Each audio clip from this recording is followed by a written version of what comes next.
Swinging to order. We appreciate everybody being here with us tonight. Glad we have so many of our citizens in the room tonight. We have standing room only, so. We appreciate all the council being here. We do have a full quorum. And we've asked Councilman Busenbark to open us with a prayer, and then we'll go ahead and recite the Pledge of Allegiance. Our dear Heavenly Father, we're grateful for this opportunity to gather as a city council and citizens of Roosevelt City. We're grateful for this city, the freedoms we enjoy, and the citizens and their care for this city. We're grateful to Thee. We love Thee and hope and pray that will be with us at this meeting. Help us make those decisions that will best benefit the citizens of Roosevelt City. We ask you to bless our armed services members, those that are serving and protecting our freedoms. We're grateful to them, and we say these things in the name of Thy Son, Jesus Christ. Amen. Allegiance to the flag of the United States of America and to the republic which stands, one nation under God, indivisible, with liberty and justice for all.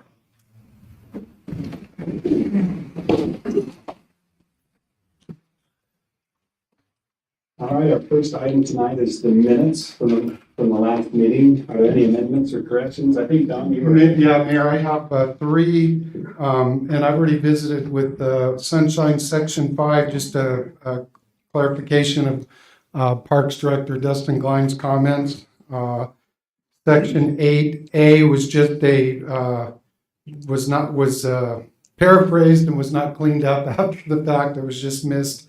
Everything else was cleaned up. And then on 10I, the amount of the power line movement for the gun range was about 43, and it said 40,000. And the intent was that it would be about 40,000, but we knew it'd be a little more than that. So Yeah, I think we mentioned 43. I thought we mentioned it, but Yeah.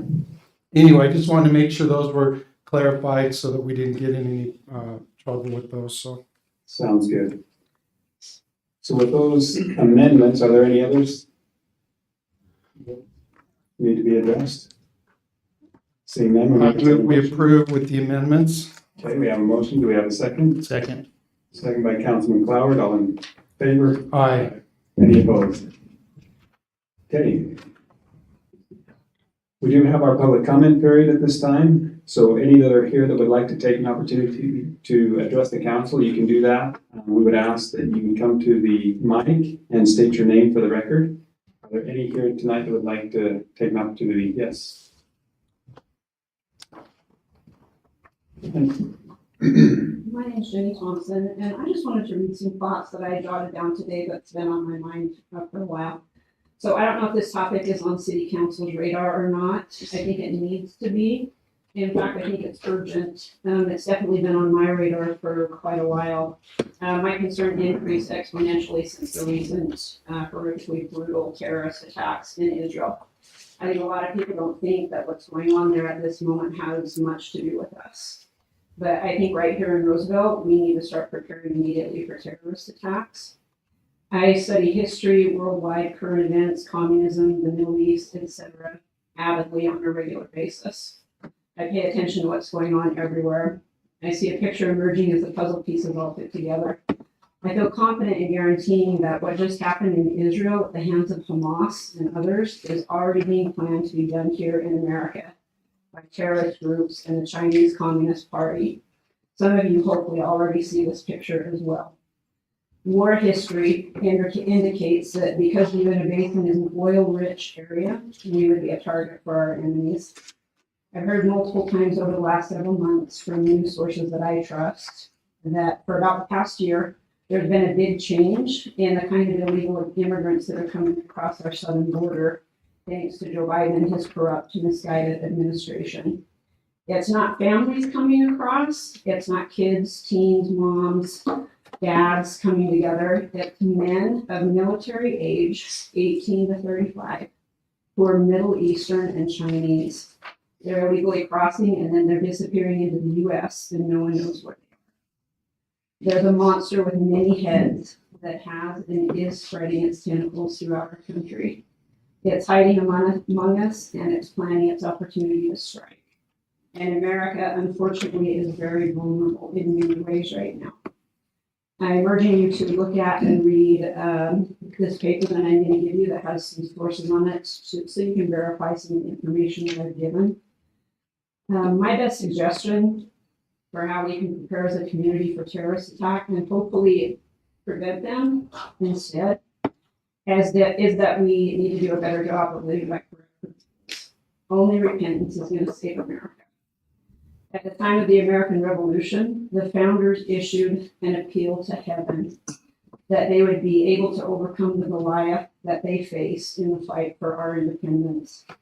They knew we needed divine guidance or we would fail. I'm very afraid for America because of how we are living.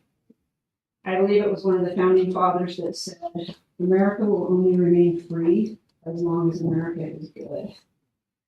So I want to end with a question. I'm wondering if Roosevelt City currently has any plans in place for how to handle a terrorist attack. Thanks, Jenny. And that is your time, so thank you for that. Anybody else? Yes. Well, on this, but I'd just like to echo our comments that we're watching. The thing that I'm here, that I'm interested in is the discussion on the rights. I don't want to get into any details about that, but it's kind of about my property up there and the way it's zoned is, once that's all built in, the way it's zoned, our open space is closing off. We're closing in on Old Park. I just wanted to point out that if we can get something resolved to where I can maintain my animal rights, I see some great open space opportunity right there. I just wanted to. Yeah, thank you.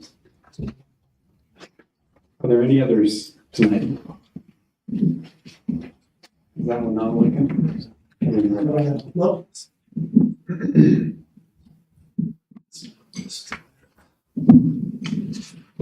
Thanks, Ryan. I didn't want the mic. I just wanted to give an update from Lawrence Parks and Rec. Follow up from our disc golf discussion. We have put in the temporary baskets up the course. And so far, seen positive results. And one specific positive one that we've seen is where a lot of people loiter the northeastern, southeastern, and we've been able to converse with them. I don't know if it makes them uncomfortable, but so it's been positive thus far, and I'm talking with Dustin, and we'll keep it up till November, and then first snow, we'll take those temporaries down, and hopefully with your approval by spring, we can put some permanents in, but that's looking well. And then we've had the family dinner night, we had about 900 in attendance for that, and Autumn Fest surpassed that number too. I think there are about 1,200. It's growing, that's been annual, and they were able to collaborate with the Roosevelt Business Alliance as well. So we're getting more collaboration. We have more events planned in the future, Winter Festival coming up. And last project update, Taste Playground. We haven't been able to start too much. We've been surveying it, looking at where we're going to put everything. Nature Park has taken priority, which is good. It looks great. We're just waiting for the tractors and parking lot to be put out there, and then we can really put some more effort into that. But right now, that's where we're at. Thanks, Preston. Are there any others tonight that would like to? Okay, seeing none. I don't have any committee appointments tonight, and so we'll move right on to turn the time over to the chief for swearing in a couple of our officers.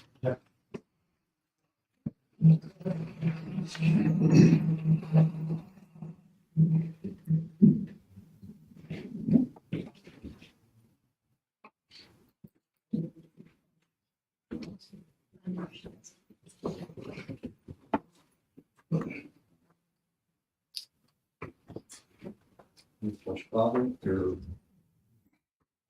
wife? Father? No? Great. Can you introduce them to the crowd? You betcha. When you start, Officer Reed, you've been here for several years. one in there, and Officer Arnold, which he has worked for us as the evidence custodian, and he's just, we call him the rookie, which he fits right. You ready? We do it at the same time. Okay, we can do that. Oh, we're gonna go this way. Oh, let's turn. Oh, let's turn. Let's turn. Right there. Yep. Okay. Raise your right hands and repeat after me. I do solemnly swear that I will support the Constitution of the United States I do solemnly swear to support the Constitution of the United States and the laws of the state of Utah, and the laws of the state of Utah, that I will bear true faith and allegiance that I will bear true faith and allegiance to the same and defend them against enemies, foreign and domestic. to the same and then foreign and foreign. On my honor, I will never betray my integrity, I will never betray my integrity, my character, my character, or the public's trust. or the public's trust. I will always have the courage to hold myself Always have the courage to hold myself and others accountable for our actions. and others accountable for our actions. I will always maintain the highest ethical standards, I will always maintain the highest ethical standards, upholding the values of my community holding the values of my community and the agency I serve. and the agency I serve. And I will faithfully and impartially I will faithfully and impartially discharge the duties of a peace officer discharge the duties of a peace officer to the best of my ability, so help me God. to the best of my ability, so help me God. Okay, okay.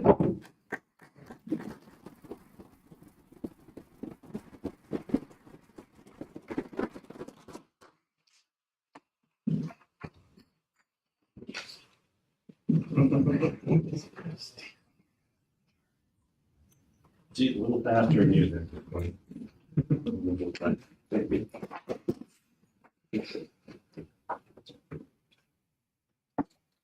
On road. On road. Okay. Yep.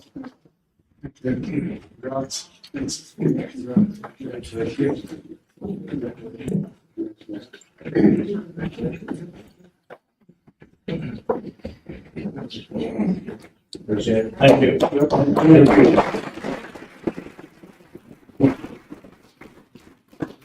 We just want to say how appreciative we are of the chief and our officers and the good job that they do for our citizens. They do an excellent job keeping us safe, and we're lucky to have the police force that we do. So thank you. Thank you. Excellent. Josh, you're up next. You have a recognition tonight. Thank you, Mr. Mayor, Council. I just want to also echo that and say congratulations to Officer Reed and Officer Arnold. We got some great individuals there, and our police department is second to none. They are fantastic. So tonight, I would like to do a recognition for our Public Works Department. We have an incredible Public Works Department who we might not see much of as soon as the snow starts to fly because they are extremely busy in all that they do.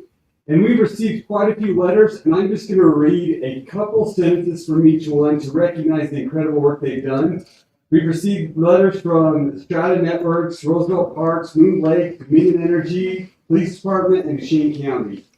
But as I read these individual names, if you'll please at least stand. I know you guys are welcome to come stand by me. I'll put my arm around you. Or you can just stand and be recognized. We have Kirby Wolfinger, our Roosevelt City Public Works Director. Dusty Anderson, our interim culinary water manager. Brian Chipman, our sewer manager. Cody Kramer, Public Works maintenance operator. Cody Ellingford, our Public Works heavy equipment operator. Danny Matson, our heavy equipment operator. Preston Mitchell, our street sweeper. Brady Nielsen, our interim secondary water manager. Clyde Stansfield, our streets manager. And last but not least, Sawyer Strait, our water source manager. These individuals do an incredible job in all that they do in making sure that we can live a happy life here in town, get around, have drinking water, use the facilities in a good way. So I'm just going to read a couple things that were said. So the first from their department head, this is from Kirby. I would personally like to thank my department. These letters confirm all the great relationships that that me and my department have built over the years. Thank you, from Kirby. Next is from Dave Ryan from Strata. I'm writing to express gratitude for the way Roosevelt City's Public Works Department interacts with Strata Network's operations team. Additionally, your team has been instrumental in communicating various city projects, road improvements, water, sewer, etc., to Strata's engineering team. This has allowed Strata time to plan and reroute when necessary while maintaining the integrity of existing infrastructure as much as possible. And again, I'm just reading little excerpts from each one of these. Next is Dustin Glines, our Roosevelt Parks Director. The maintenance department is much deserving of this recognition. They are always working hard to properly maintain and keep the city looking nice and functioning. Not only in their department, but they are always willing to help in any way they can other departments as well, especially with the Parks Department. Many of times they have helped me and my crew with many projects and are always willing to do whatever task I ask of them. A big shout out and well-deserved recognition to the maintenance department. Thanks for all you do. Next, Kurt Smiles from Moon Lake. The city employees have always shown professionalism in performing their assigned job function. It is great to live in an area and work in a community that is this kind of relationship. I appreciate all that Roosevelt City is doing to make this a great place to live and raise our families. Adam Kessler from Dominion Energy. You and I have talked in length, this is him talking to Kirby. You and I have talked in length of how imperative it is to have constant communication of immediate and future needs of both parties and consistently work together to accomplish the needs of Roosevelt City and Dominion Energy. Thanks, Kirby, for all you do. Next is from Lieutenant Tucker from our police department. I'm writing this letter to express my sincere recognition and appreciation for the outstanding contributions and exceptional qualities displayed by the Roosevelt Public Works Department within our organization and community. They have constantly demonstrated a remarkable commitment to making a difference and going above and beyond the call of duty. The Roosevelt Public Works Department is always ready and willing to lend a helping hand. The Roosevelt Public Works Department possesses an invaluable ability to provide excellent advice and problem-solving skills. They have been instrumental in finding creative and effective solutions to the various issues we have faced, which has greatly contributed to our success and overall harmony. Finally, Mike Casper from Duchesne County Roads.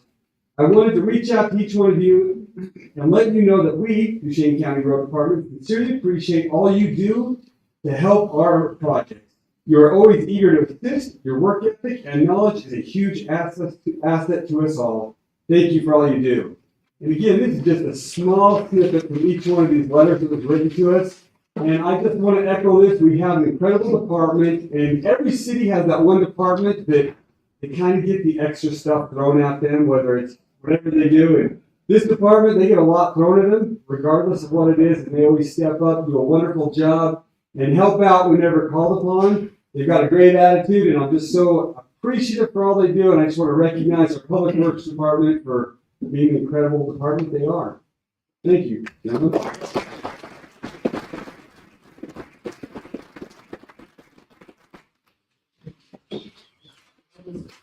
Thank you, Josh. I think those letters were spot on. I think all of us as a council feel the same way. And I'm very grateful and appreciative for all that you do. I've noticed the same thing, whether it's at the airport, whether it's building projects, streets, water lines. Where did you just come from, Clyde? All of us. Fixing it. So really appreciate everything that you do. And I've seen personally a lot of the work that these guys do, even like in the wintertime. I mean, it's just it's incredible what you do for the city, and you go above and beyond and appreciate that. So thank you. What are we going to do for them, though? I mean, you better get them a steak dinner or something, Josh. We're planning a lunch, but probably not a steak. Mayor's buying, it's all good. Mayor's buying. We can work something out. You heard him. We got approval. Next, we have our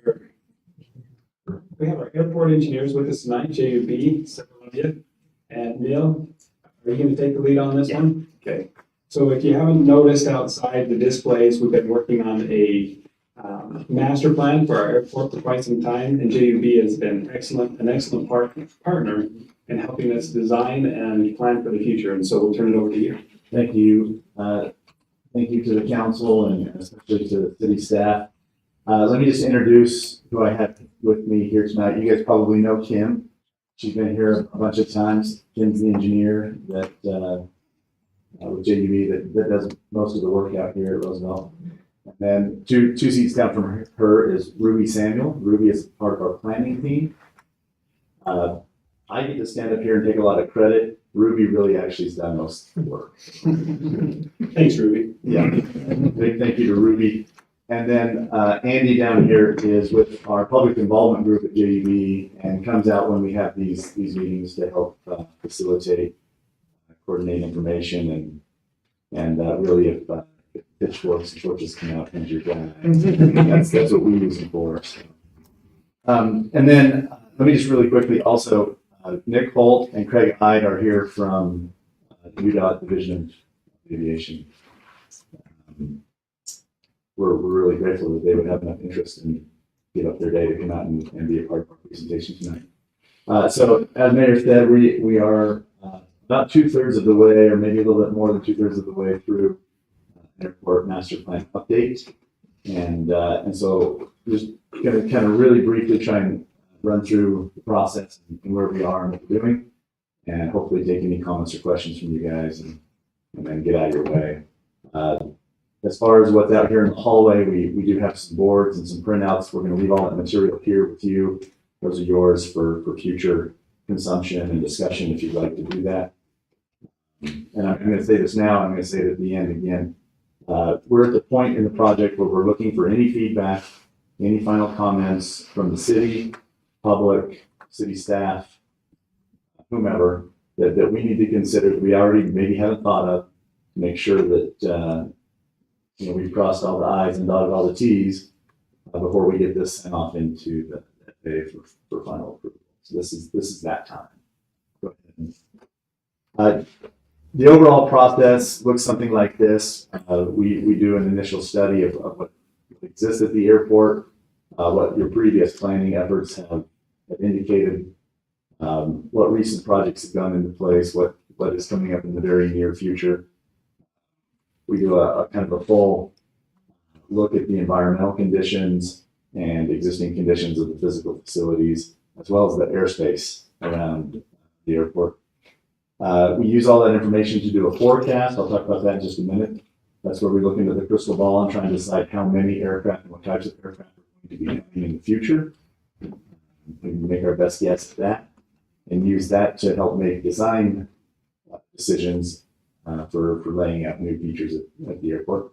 Once we know that or think that we have some idea of what that's all about for aircraft and quantity, we'll use that to create a facility requirements or recommendations list, and then eventually present to you a preferred alternative, and that's where we are today. You'll see the preferred alternative here in just a minute. It kind of incorporates everything up to that point. Once we're pretty firm on what the preferred desire is for the future, then we draw up what's called the airport layout plan, an updated airport layout plan. You will probably be familiar with that. This will be a new iteration of your airport layout plan.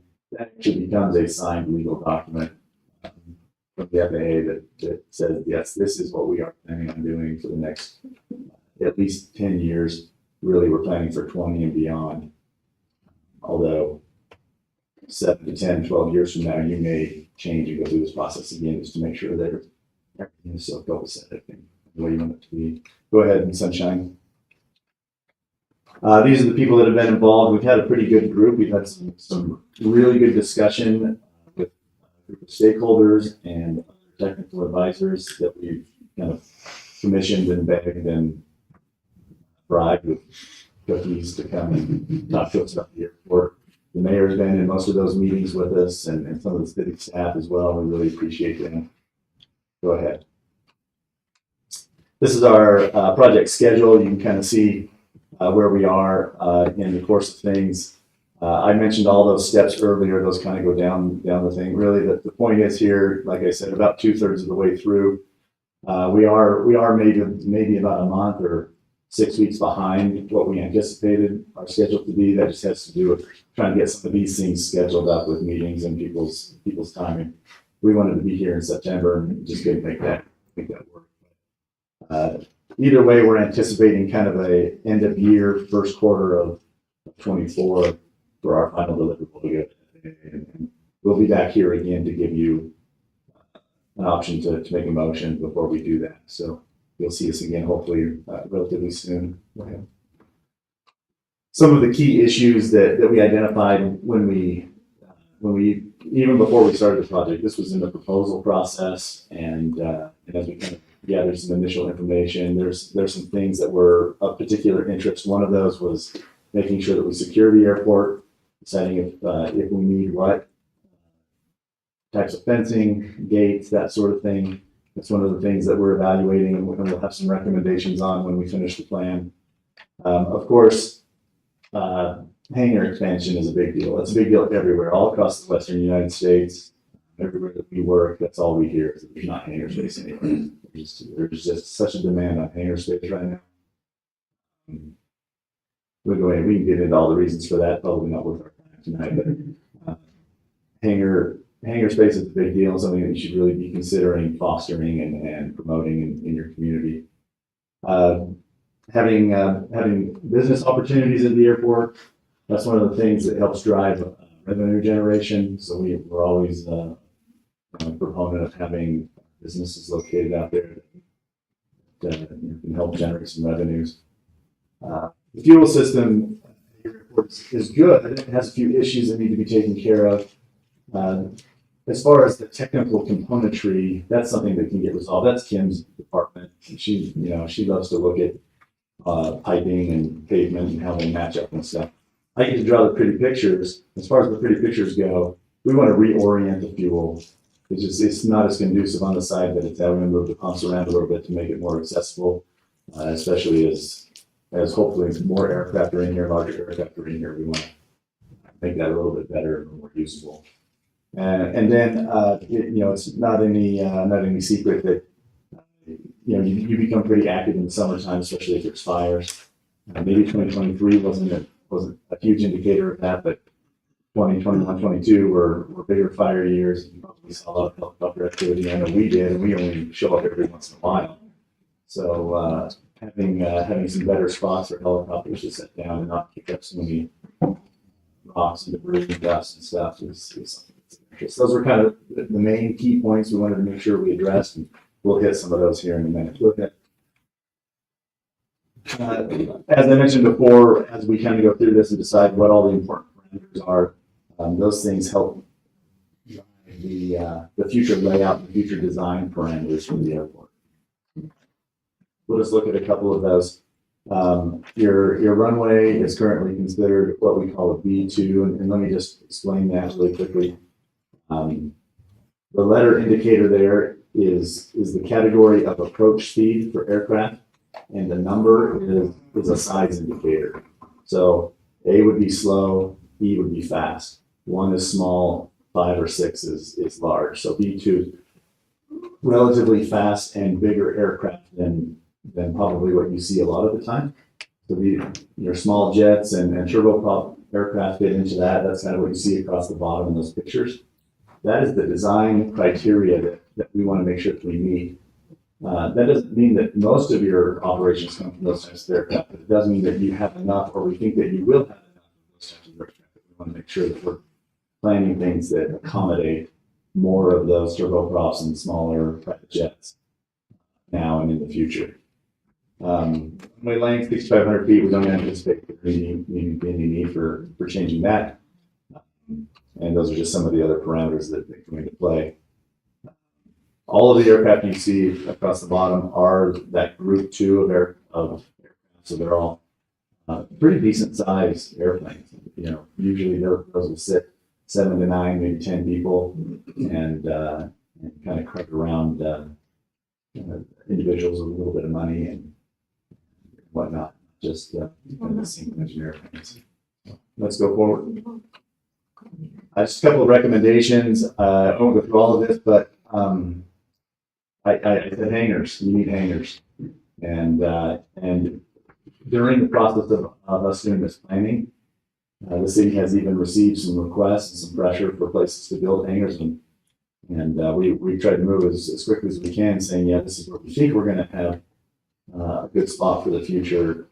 We're probably about there now where people can move forward, but allowing people some spots to put hangars down would be wonderful.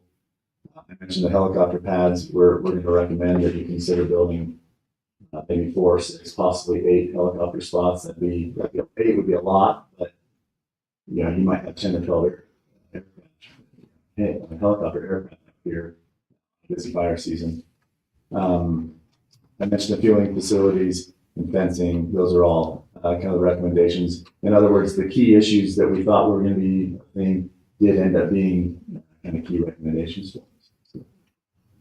I just jump ahead here. So as we take those design considerations and recommendations, then we kind of lay out the proposed future of the airport. We do it in 2 venues, if you will. One of them we consider kind of the air side or airspace side of our design, and the other one the land side area of the airport. So this would be the airspace. We don't think that there needs to be a lot of change to your airspace. You're set up decently well. One of maybe the one thing that we would emphasize, maybe 2 things. One thing that we would emphasize is improving the approaches. That's something that can be done relatively easily. It's not a fast process, but it's just a process of making some requests, doing a little bit of extra evaluation. We'll have done a lot of that through this master plan process, but we could do a little bit more evaluation to make sure that our request is going to be kosher, and send that into flight procedures and allow them to take a look at that and see if there's a way to get better. And what that does is it allows aircraft to come in here and increment weather on approach procedures instead of having to see the runway all the way in from way out.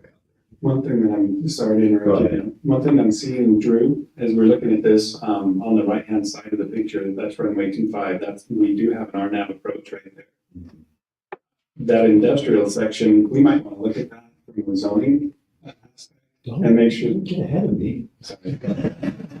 No, go. It's for height restriction, so that there can't be anything built over a certain height that never impedes. Sorry. No, perfect. Segue.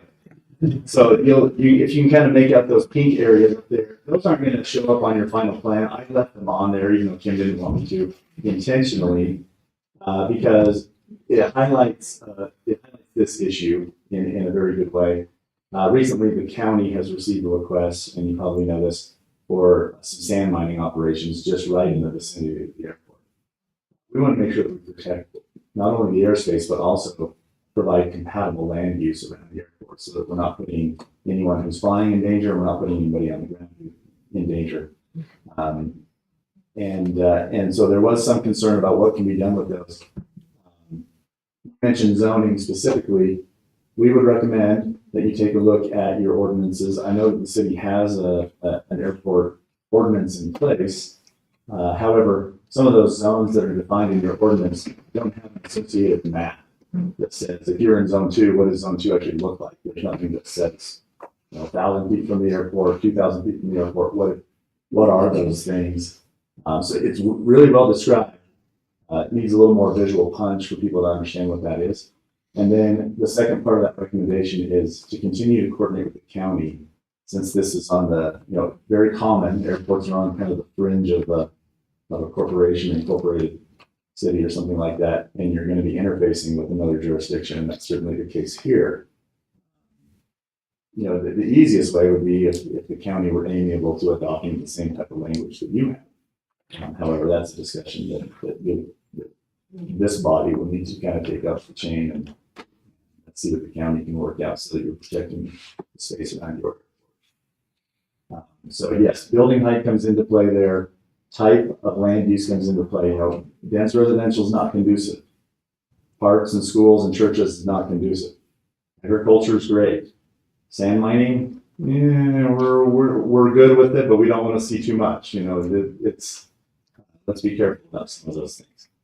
Of course, some of that's engineer opinion and planner's opinion and stuff. You guys will make ultimate decisions. The county will make ultimate decisions, but we want to put you in the best possible situation to protect the asset that is your airport, not create conflict. It's going to be an issue. So, does that hit home to Yeah. the same point? Part of the reason I mentioned that too is we've had cranes and things on the end. I probably shouldn't say that. Oh, I know about But on the end of runway 25, and Yeah. so there's probably something we should put in place to make sure that they can't. And I don't think that operation is there any longer, but we probably want to put something in place now that they can't have 120-foot structures in the air. Well, there is a process to have some of those things. It just means that you need to go through the process with the FAA and do any mitigation measures. Sometimes that means that's to be lit. Sometimes that means it can only be there during the day, things like that. There's ways to do it. It just needs to be properly documented and go through the right channels. If I may speak to that end, yeah, Kim and I have been working hand in hand with this Hamilton County. Any development, construction, temporary or permanent, has been going through the process, so. Yeah, you guys are doing a good job. It's just something we need to highlight. And of course, the other piece that goes along with this was recent legislation from the state, House Bill 206, that requires jurisdictions to implement a land use ordinance around airports. I think you have until, is it December of next year to get that done, so. It's not just us saying. On the kind of we're coming into like the actual airport, the area that's probably the most interest. I'll highlight just a few things here. This is a very aggressive plan, but it is designed to kind of be something to look at for 20 years and beyond. So there's a lot of hangars and a lot of taxi lane demonstrated on this plan. Your previous plan, what's currently in existence now, didn't have nearly this extent of hangar development opportunities. We also took a look at that and felt like one of the keys that really might make a difference for you is the orientation of hangars in your community. With the westerly winds, we didn't want to create very many hangars that face the wind. It just creates problems for aircraft, dust and debris, if you have your door open. So this was laid out with kind of some of those types of concepts in mind, so we can create a space for more development that is conducive to what people want to have out there, especially people who might invest in some, pricier aircraft. Keep clean and keep protected. And then from where your current hangars and terminal and pilot lounge is today, there's opportunity to kind of expand both east and west from that. We've gone back and forth with our TAC and with members from city staff. The mayor's been involved in some of that on what we should show, but all the red area up there is kind of proposed future land acquisition. And I know there's already been some discussions with some of the owners of property out there. We would encourage you to consider if there's any interest from those property owners in divesting that property, you consider picking that up when possible, if you want to have that space available for the future. Land is expensive now, but I don't imagine it's going to get less expensive as time goes on. So the right time to buy that was probably a few years ago, but now it's the right time. I mentioned the fuel. There's not a lot to point out there, but kind of the big square in the middle, we want to put the pumps on the north side of that. Again, partially that's because of the winds coming from the west and kind of getting in everybody's way there. There's a few things on here that are just for us to take care of to meet current FAA guidelines and requirements, design requirements. So that taxiway connector right in the middle, by design criteria, that should move because they don't want you to have direct access from the difference of the runway without having to make a turn. So we would propose like the next project. That's probably not going to be the highest priority out there, but that's something that eventually the FAA is going to say, hey, when you do this, move that pavement too. So Kim will be excited to do that for you sometime. Ruby, what am I missing up here? Highlights. Just the usage difference between like GA and commercial. Oh, sure. Yeah, so you'll notice the way those hangars kind of lay out, and this isn't the way it necessarily will develop, it's just concept, of course.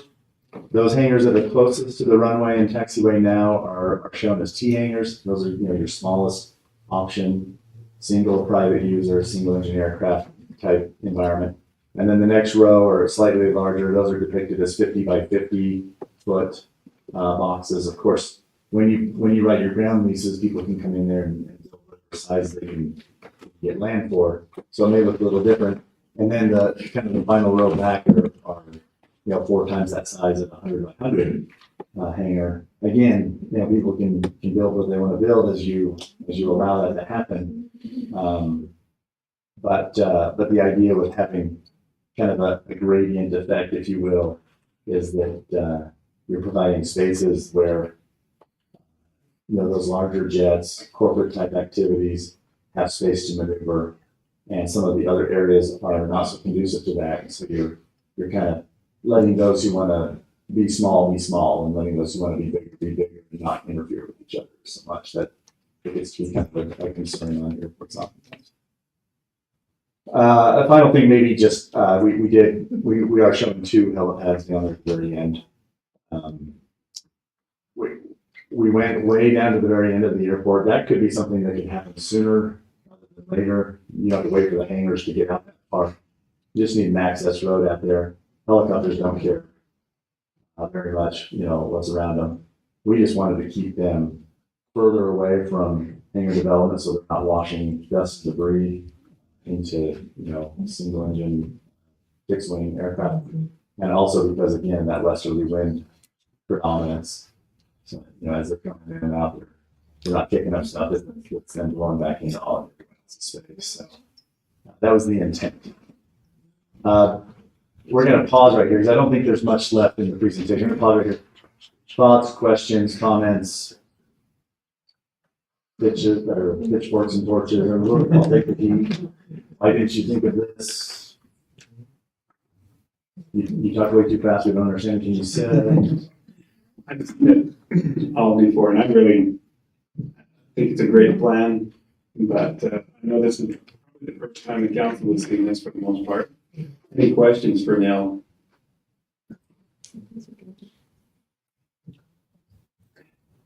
No news is good. Gun silence. Okay.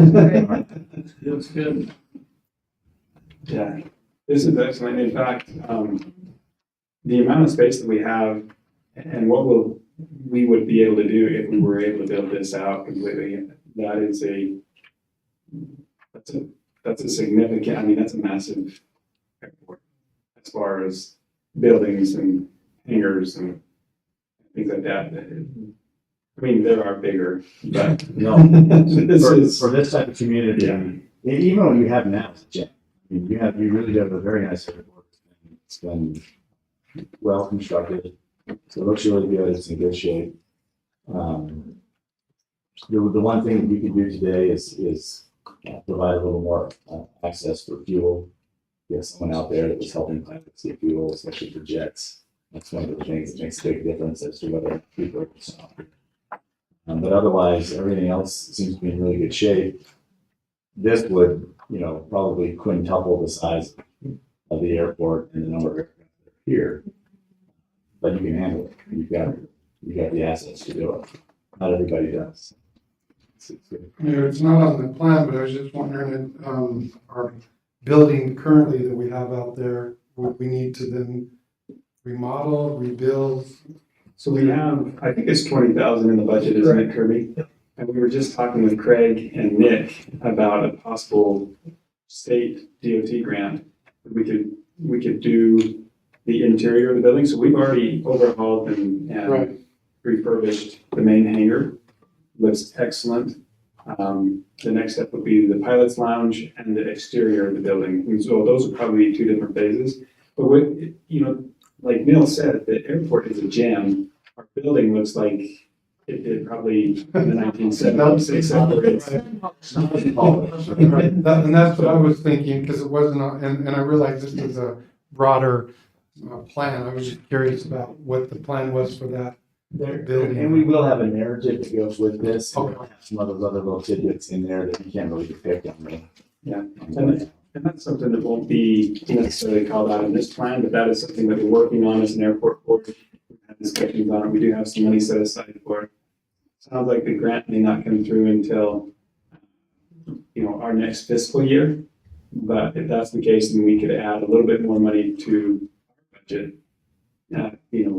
Join or add that to the grant funding and get a little further in our project next year. And so we anticipate by next year having the lobby, at least the lobby area, redone and really spruced up. And then the last thing is just the exterior.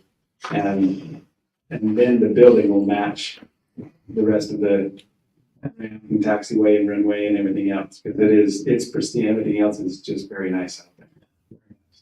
I was curious on the helipad, would you have to have a vehicle out there for them when they land that they could drive in, or do they just walk down to the, I don't know what the distance is. I mean, I'm not sure what the scale is. Yeah, that'd be a fair walk. I mean, then they could. It's not, Do they have a golf cart or something that you leave out nearby there? most commonly what happens when those firefighters come in is they pull in a few trailers. Oh, So okay. they'll have a camper out there, they'll have a water truck, they may have their own fuel. They might have a supply trailer, and they kind of set up, station. Okay. And so that's their, it's funny, most of the time I go out to these airports, there's just guys sitting in lawn chairs. Do yet. But, so what will happen is they'll probably pull in 3 or 4 trailers and kind of set up around that area. And that would be their staging area, and they're not gonna be too concerned about where they're headed. They'll have a truck or 2 and whatever. They kind of bring a unit when they show up. If it's some other helicopter that comes, then yeah, they'll have to either choose to put down on that path and then decide what they're gonna do. Or they can always go to the main apron too. But this would be a good option for them to access the airport without causing interruption to other aircraft. Any other questions? But we're really trying to accommodate those firefighters. Oh, yeah, sure. You showed the areas of recommended acquisition. I'm wondering, you said there's no need right now to extend it, but I'm wondering in the future, when we get to where you're bringing in the bigger planes, what's our end links like? Is there a need to acquire land on the end? Yeah, great question. So you're talking about possibly extending the runway lane. Right. Yeah. That is a thing to think about. We don't see in our forecast that that's necessarily going to be needed. 6,500 feet is a pretty long runway for general aviation. It could be longer, but we're not seeing the demand. And we are trying to project that now, 15 or 20 years. And we'll re-update this plan again in 7 to 12 years and reevaluate that. But to answer your question, do you want to be acquiring land out there? It's always a good idea to acquire land if you think you're ever going to need it. But you have to be careful about what level of expansion you're willing to accept. And here's what will happen. If you go to larger aircraft, I talked about B2, for example. Let's say you go to like a C3, so you're going up the whole step. Well, C3 aircraft are what fly from Salt Lake to St. George and into Vernal, and those are, passenger airplanes that are in that category. And what you'll do if you extend the runway and start allowing that traffic in here is you increase the requirements for safety areas. So if you do upgrade to that level and you have those aircraft come in, many of your hangars then all of a sudden become airspace obstructions, and you'll blow up your airport. So you have to make those decisions about, we're either going to shoot for that, or we're going to be the best B2 airport in the state. And right now, what we've heard and what we kind of recommend is let's just be the best B2 airport in the state. If we see those types of aircraft start to come in, then we have to reevaluate and decide what are we going to allow them to do. And we might have to, lay down some restrictions because we don't want to grow beyond what we're capable of doing. Otherwise, we'll kind of shoot ourselves in the foot, so to speak. I don't think that's a concern. I don't see, we haven't seen any size 3, category 3 size aircraft in the records. But if that does start to happen, then we revisit. I love the question. I think I've got one more thing. Yeah, just to get this thing wrapped up. So after tonight, we did get a few comments out here. One of the property owners that's in the red area expressed concern to us. We'll bring that information back to the city staff and our TAC members. Make sure we lock in this preferred alternative and make that the thing we're going to go with. Our next part of the project will be to phase that plan. We want to give you a short-term, an intermediate, and a long-term projection. What those projects look like. This is where Kim really gets involved and loves this part of the project. She gets to like, how much paper is that going to be? And starts breaks up calculating and things and making sweat. But we'll do the phase development.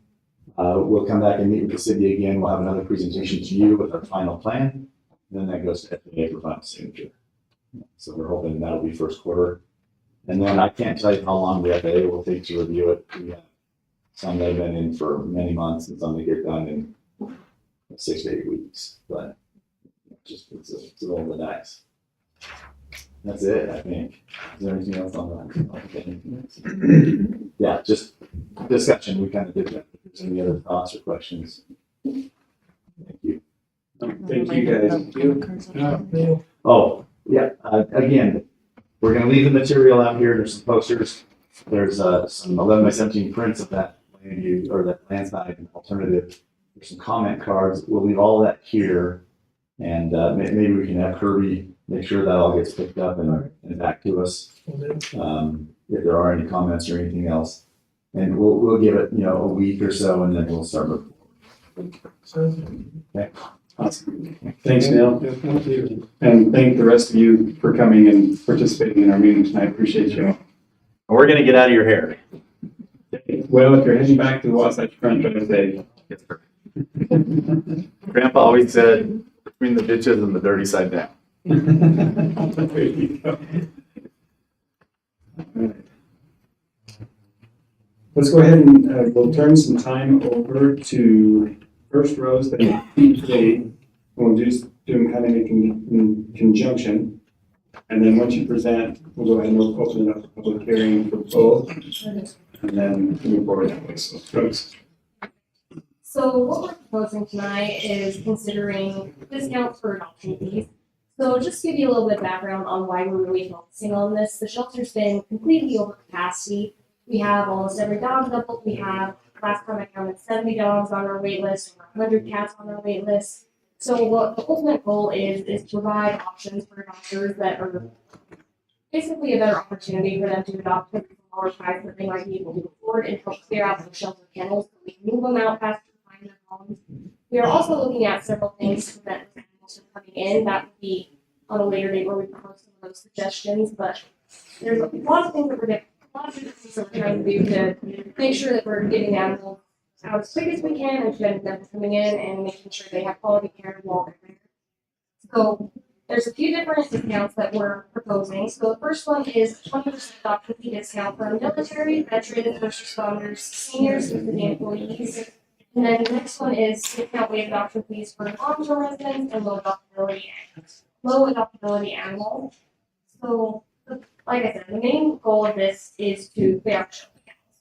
And first we'll go over the military discounts and then the low adoptability and the long-term residents. So other shelters usually have a 10 to 40% discount. So I mostly went off HSU and Best Friends, and that's the 20%. So table below will show what the regular adoption fee is. The other will show the discounted version. And so ultimately the recommendation is to just offer that 20% discount, show appreciation for their service, and also just give that animal an opportunity to get adopted. And then next is discounts for long-term residents and low adoptability animals. So on the second page. Just so you know, in the red there, it says adaptability. I think you meant adoptability. Yeah, definitely adoptability. On the second page of the memo, I added a graph that I ran from Shelter Love. So Shelter Love is our tracking system. We've only had that since 2022. And so we pulled as many stats as we could, because everything we do, we want to make sure we're backing it with numbers and making sure we are doing what's going to be successful. So if you look at the average days in our custody is 19 days, keep in mind those include strays that are on stray hold for 5 days. So if a stray comes in for 10 minutes and leaves, that brings your average down significantly. And so that little red line is where most of those strays are going home. Because normally it's very rare for an animal to get adopted within a few days of being at the shelter. So that really high line to the left of that red line is mostly just stray claims, and that's not what's pertaining to this proposal. So what we're targeting is those outliers on the outside that are beyond like 80 and above, because once again, those numbers, you have your range. If you have ones outside of that, it's going to move your average significantly. So we looked at our stats and found what our low adoptability animals consist of. So normally behavioral issues are unsocialized animals plus 6 months old. Usually under 6 months old, it's very trainable and people like to get puppies because they're cute, etc. Elderly animals and large mixed breed dogs. So our goal is to target them before they come long-term resident animals. Get them out as quick as we can. Every day that they're there, they are deteriorating in their kennels. It is costing us money each day. They're more at risk for diseases.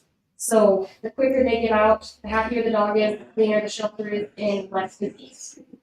And they also get that high risk of disease exposure, and when they're in the shelter environment, it also decreases their immune system, so they're much more at risk than your typical animal or cat. And so what our recommendation is, so the my brain is scattered today. So we're trying to target those, and the outliers will happen. So we're doing the long-term residents so that we can target those outliers, and we're hoping to target them before they come back, and then the other ones are to get those that we didn't predict would be low adoptability animals.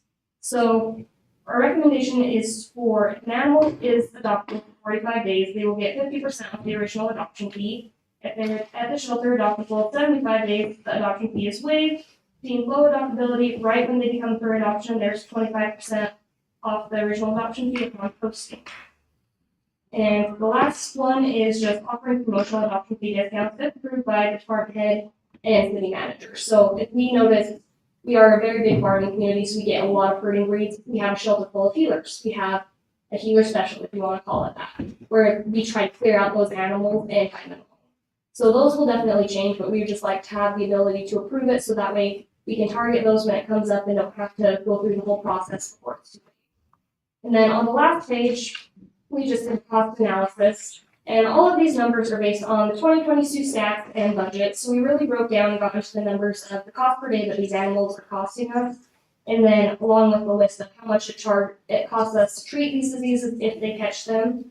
So dog cost per day, and this is all rough estimates based off of our stats, just because you can't predict exactly what it's going to be, because there's things that vary, such as utilities and whatnot. And keep in mind, this does not include general vaccines, spay, neuter, microchip, because those are not daily expenses. This is just the general cost per day, not the cost per stay. So if you look at this, if your dog is there 10 days, $6.39, when you look at how much that's costing you, it is much more cost efficient to get that animal out before it starts costing you that extra money. And like I said before, the longer they're there, the higher risk they are for disease. So below is some of the most common ones we get. And depending on the severity of it will depend on what you treat with, but this just kind of shows the cost overview of it.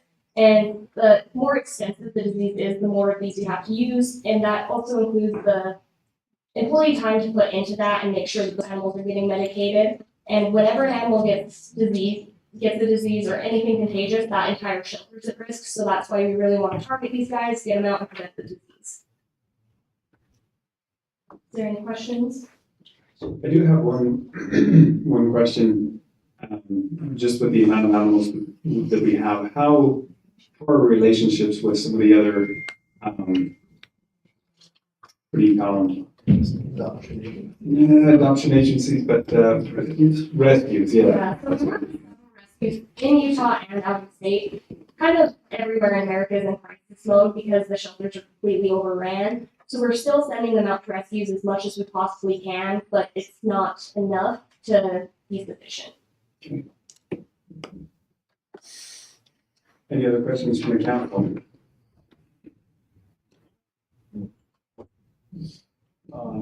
Alan, do you have any thoughts on this? I mean, I don't, I think, Jones,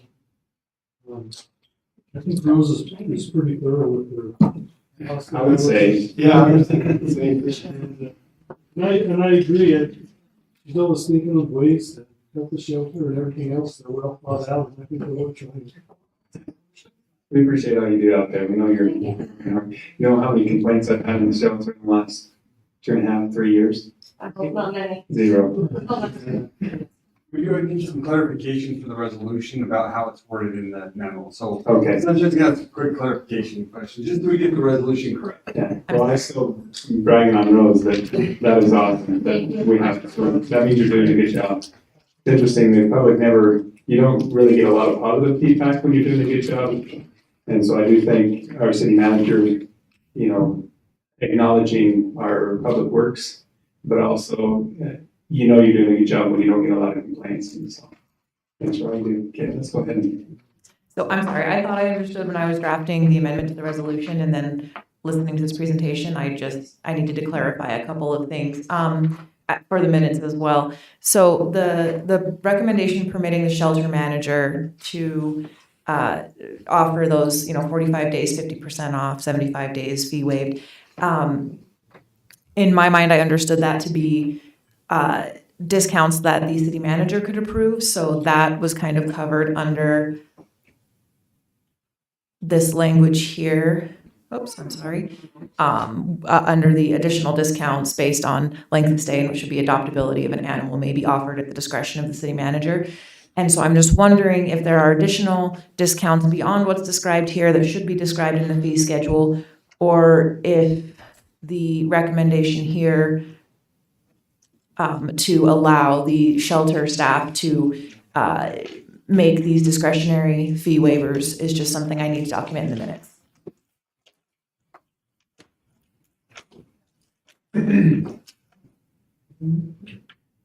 So what you're asking is the way she explained it, the city manager was the only one able to do that, and this? The way I have it drafted in the resolution only empowers the city manager to offer anything above and beyond that 20% for veterans, first responders, city employees. I don't think I'm missing anybody else. Well, because right here it says permitting the shelter manager. Right, so that's what I'm needing clarification on, exactly. Oh, because this is. This is not the resolution, this is Rose's memo. Oh. The resolution language is below here. And so that's what I'm trying to make sure. I don't feel like they line up. So I don't know what, if anything, needs to be added or revised in the resolution language and what you want to allow the shelter to do that I'll just document in the minutes. Okay. That makes more sense now. Thank you. Rose, if I can ask a question to clarify. If I believe the way it's worded, the length of stay ones are just gonna be set in stone by shelter manager. And low adoptability. And low adoptability. And then the city manager would be for those unique ones where we have Promotional. 25 pit bulls that we're 25 Labradors that we're trying to adopt. Is that correct? Yep. Is that? Yes, so then when I revise the resolution, I'll just include, I will just include this breakdown. I'm losing it here. I will just include this breakdown and actually itemize those out as if an animal's been there for 45 days. It's just, that's what our fee schedule says. Nobody has to make a decision. It's not discretionary. It's just, that will be the discount. And just a little bit on the language there too. It would be adoptable for 45 days because there's a lot that come in on straight hold and they cannot be adoptable for 7 days, 5 to 7 days. So it's just the adoptable days. Okay, so it might be helpful for me if you and I could get together and review the language, if council is okay with that, to maybe approve the concept, but get the language squared away. We'll see how many questions we have from the public as well. Anything else for us, Rose? No, I would just like to point out a few of the things that the shelter is working to do. We're really working to try to educate our community because there are so many people that simply don't know, they don't even know the shelter exists. So we're really trying to make those connections and help where we can. We did start a food pantry for that HSU and Best Friends helped us create. So if anybody needs cat or dog food assistance, we have that at the shelter. They can have up to 5 animals per household. They just fill out an online application and then the shelter prepares it for them and sends it out. Okay. Yeah, I appreciate it. all the How, time. how are we currently getting the advertising out and that, making sure that people know? Yeah, so we advertise it on our Facebook page. What I'm looking to do is go to the human food pantry and see if we can put flyers there and flyers at some certain spots that people who are struggling may go to, that they can see that that's an option for them. So places such as the city. And there was a few of them that we were looking at targeting. So we were trying to find if there was is there any certain departments that offer assistance with homeless people? Do you know? You bet. That's what we were trying to find. Yeah, Okay, so that's you one that we were bet. gonna try And to. You probably know where they're at, but Kim Deere at UBAC is who you would want to talk to there. Gotcha. Yeah, but if there's any suggestions on good places to advertise that, so people know that's an option, we would definitely be open to suggestions. Rose also met with Superintendent Young from Duchesne County School District, and we're working on her getting into the schools in different grade levels to talk about the shelter, care for animals, let them know about the food option, shots, those kind of things, proper care, those kind of things. So we had a good meeting with Superintendent Young. She's going to reach out again and see if we can start setting something up. But we thought education, maybe starting with the kids as well, so as they grow into adults, we'll have a little better idea on that. So Awesome. Fantastic. Nothing else? We'll go from Chief Lee.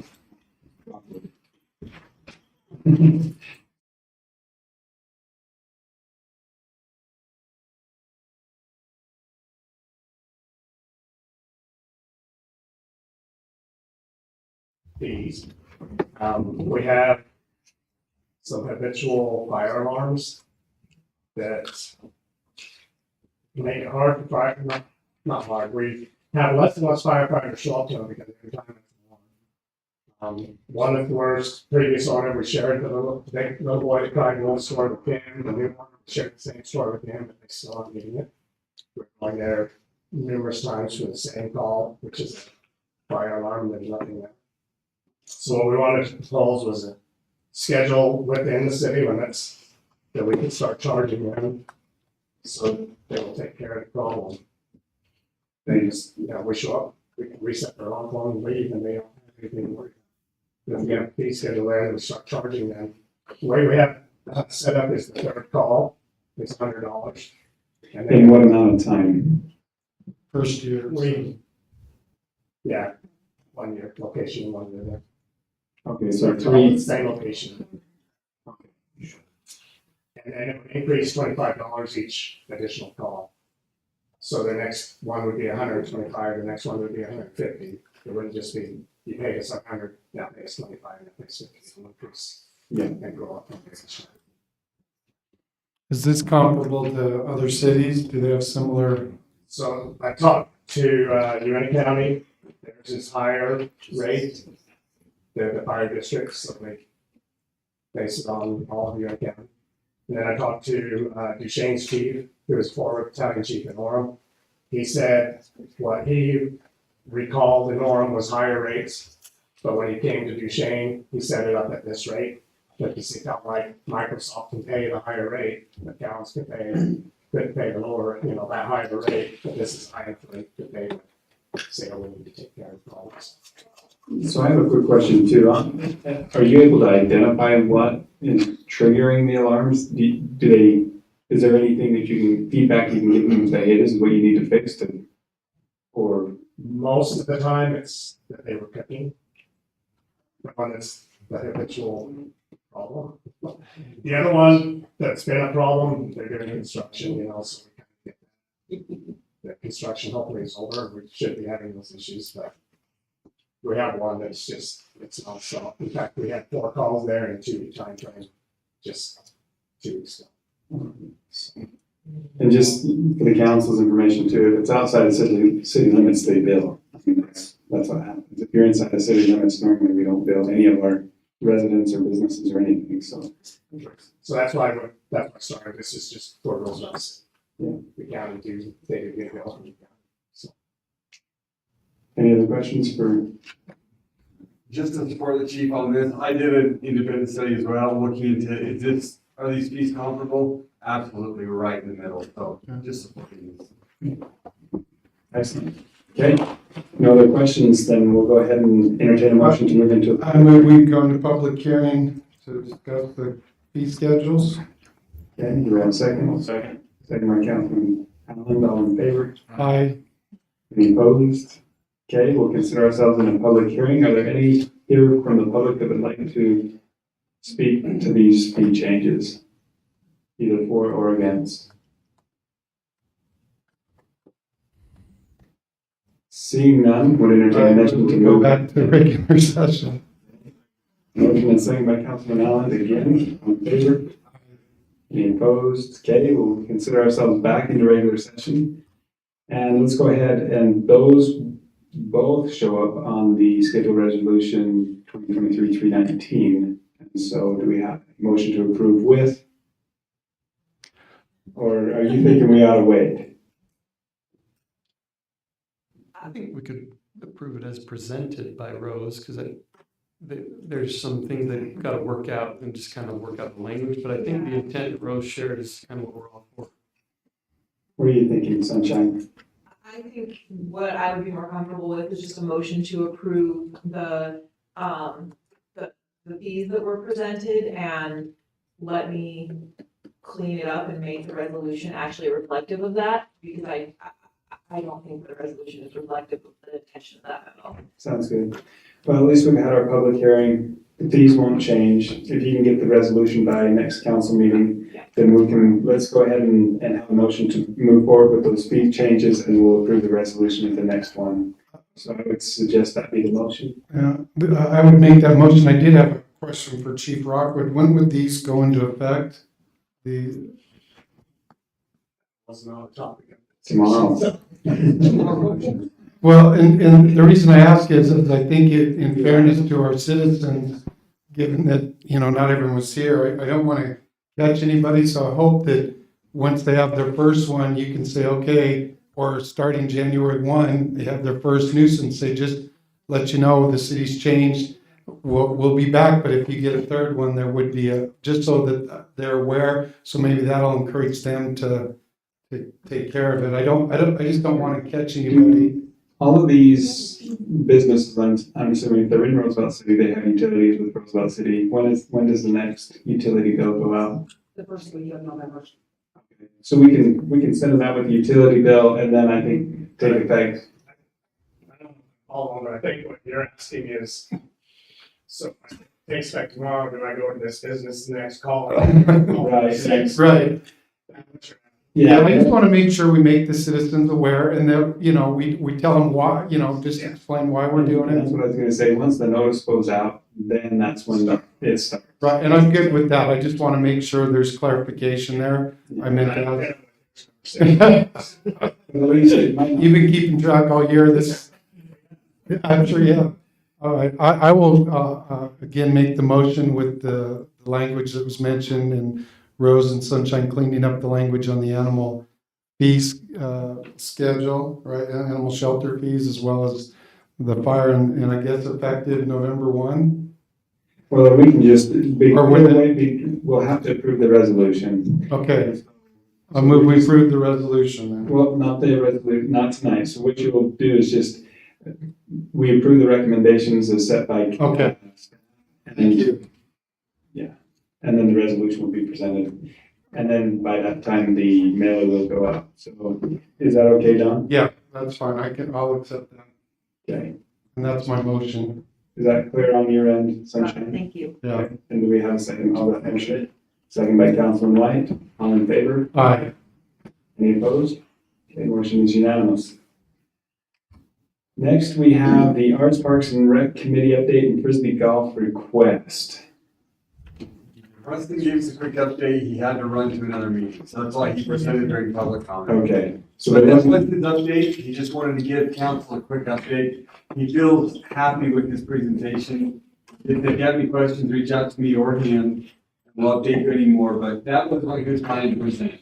Okay, thanks, Joe. And we did decide he didn't need to request, he was gonna request the temporary baskets, but he already had done that, so. Yeah, and I think they were already put in place, were they not? Yeah. Yeah. So the only request that I was expecting is a permanent one. That's coming in. Okay, well, let's go ahead and talk a little bit about the animal overlay zoning district. Knowing that that kind of got struck down in planning and zoning, but we wanted to bring it, and there was a suggestion by Drew that maybe there was another option that we could guarantee those animal rights. What it is, just to set the basis, is that we have a few property owners that have grandfathered rights and they don't want to lose those rights. And so we're just trying to find a way and see if there's a way to allow those rights indefinitely, or at least under certain circumstances. Yeah, so I had asked first time to do some research on the grandfather laws and just see if we really have the option of the council granting extensions to the grandfather rights to subsequent buyers.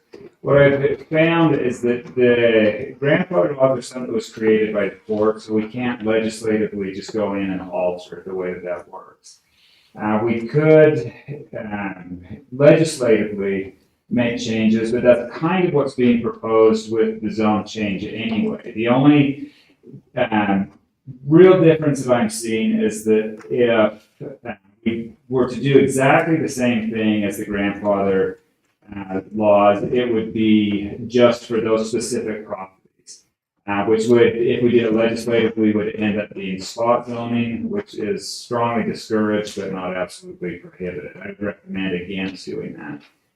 As I was working on this, though, it occurred to me that there wasn't a real detailed description from planning and zoning on what they had problems with. It was just overall, they didn't like what was there.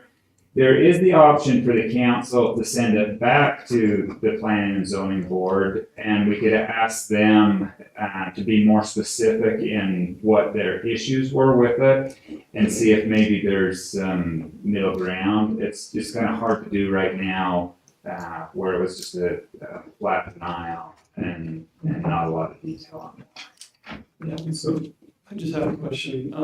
If their recommendation, can we go against the recommendation after the? Yeah, we can. I'm just curious. Yeah, you absolutely can.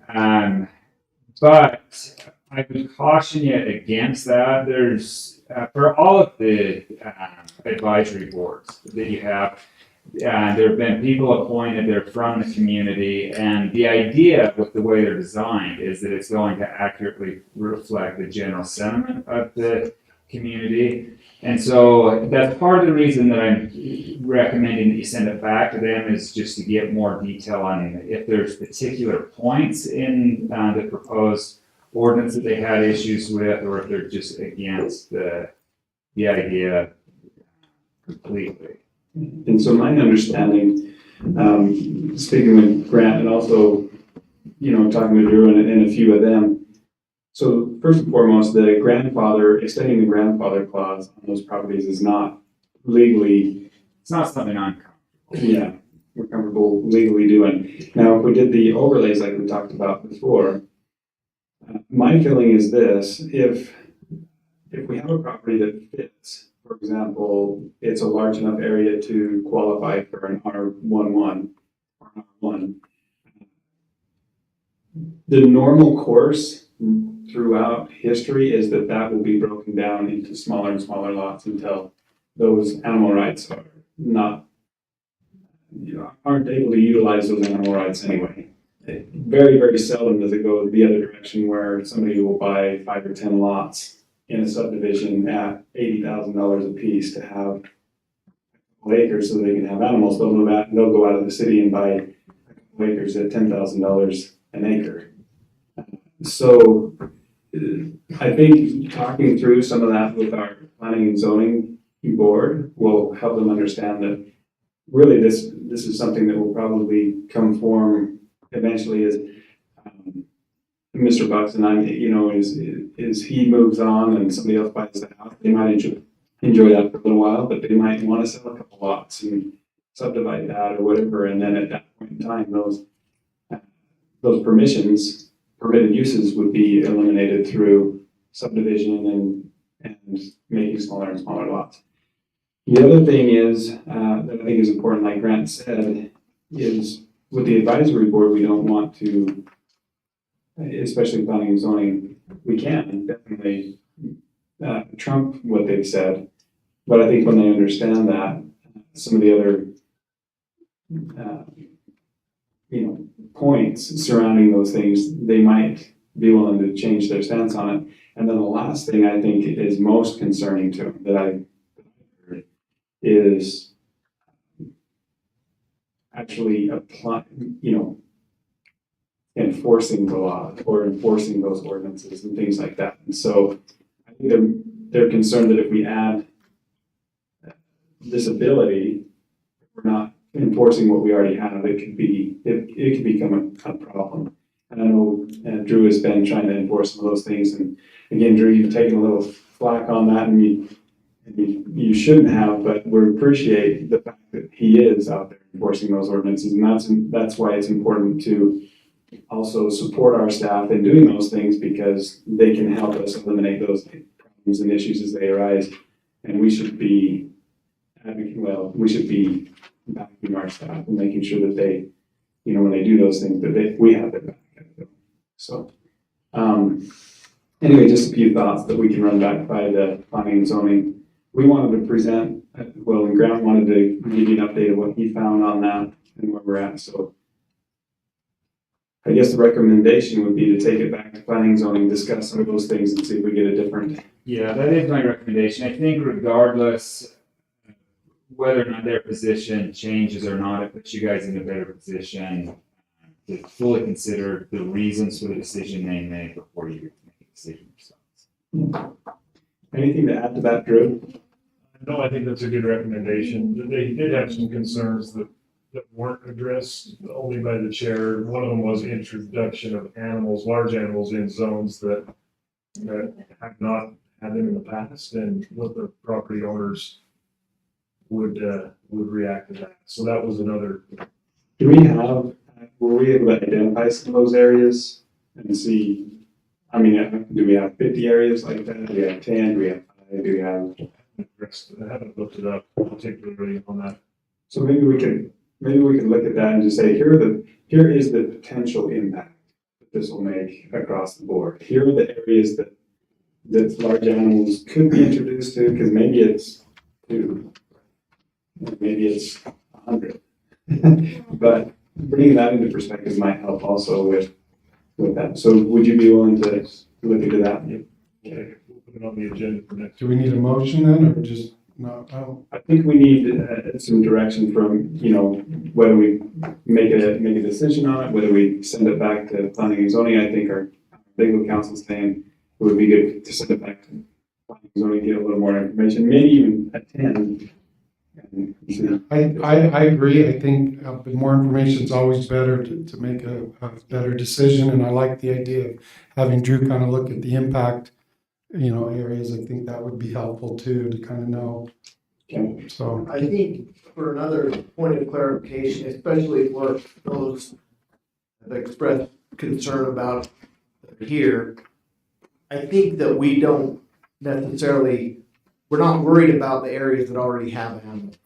We're more worried about areas that might get to have animals that haven't in the past. And so I don't feel like that's fair to the people, because we need to make that decision for those that already are able to have animals and let them know how long that's going to extend and those kind of things. Yeah, and I think with Drew identifying those areas that would be impacted that way would help either ease the mind of the planning and zoning, or it may go the other direction and say, wow, that was a good catch, and maybe we don't want to do that.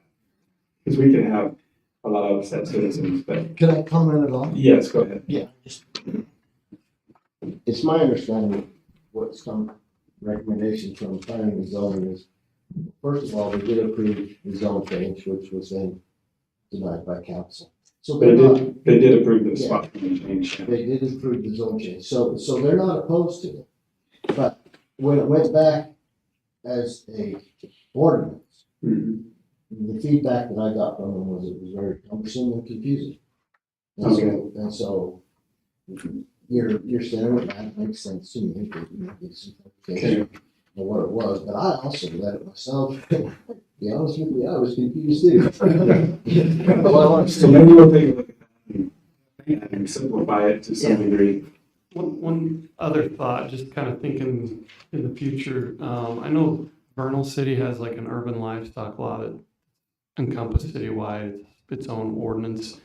I think it would be a good idea to explore that in the future, maybe bring that up in a planning and zoning meeting as a possibility to just address all animals and just kind of make the rule across the city the same, so.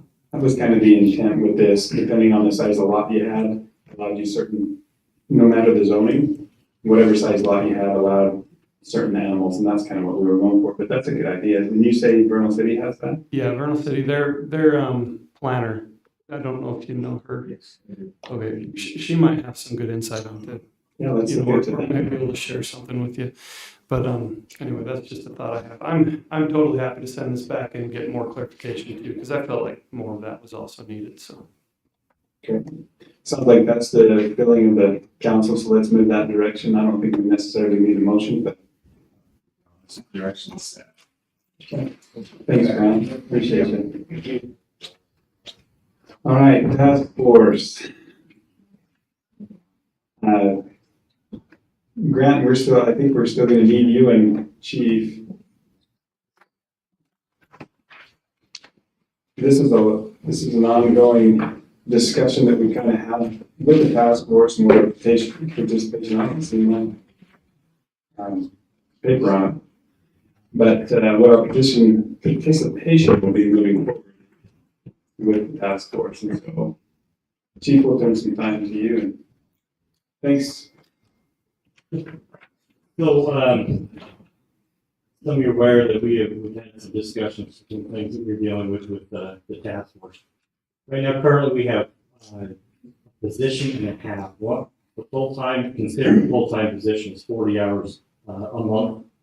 The part-time is 20 hours. Before I got here, we vested in the 20-hour extra, some of you may know.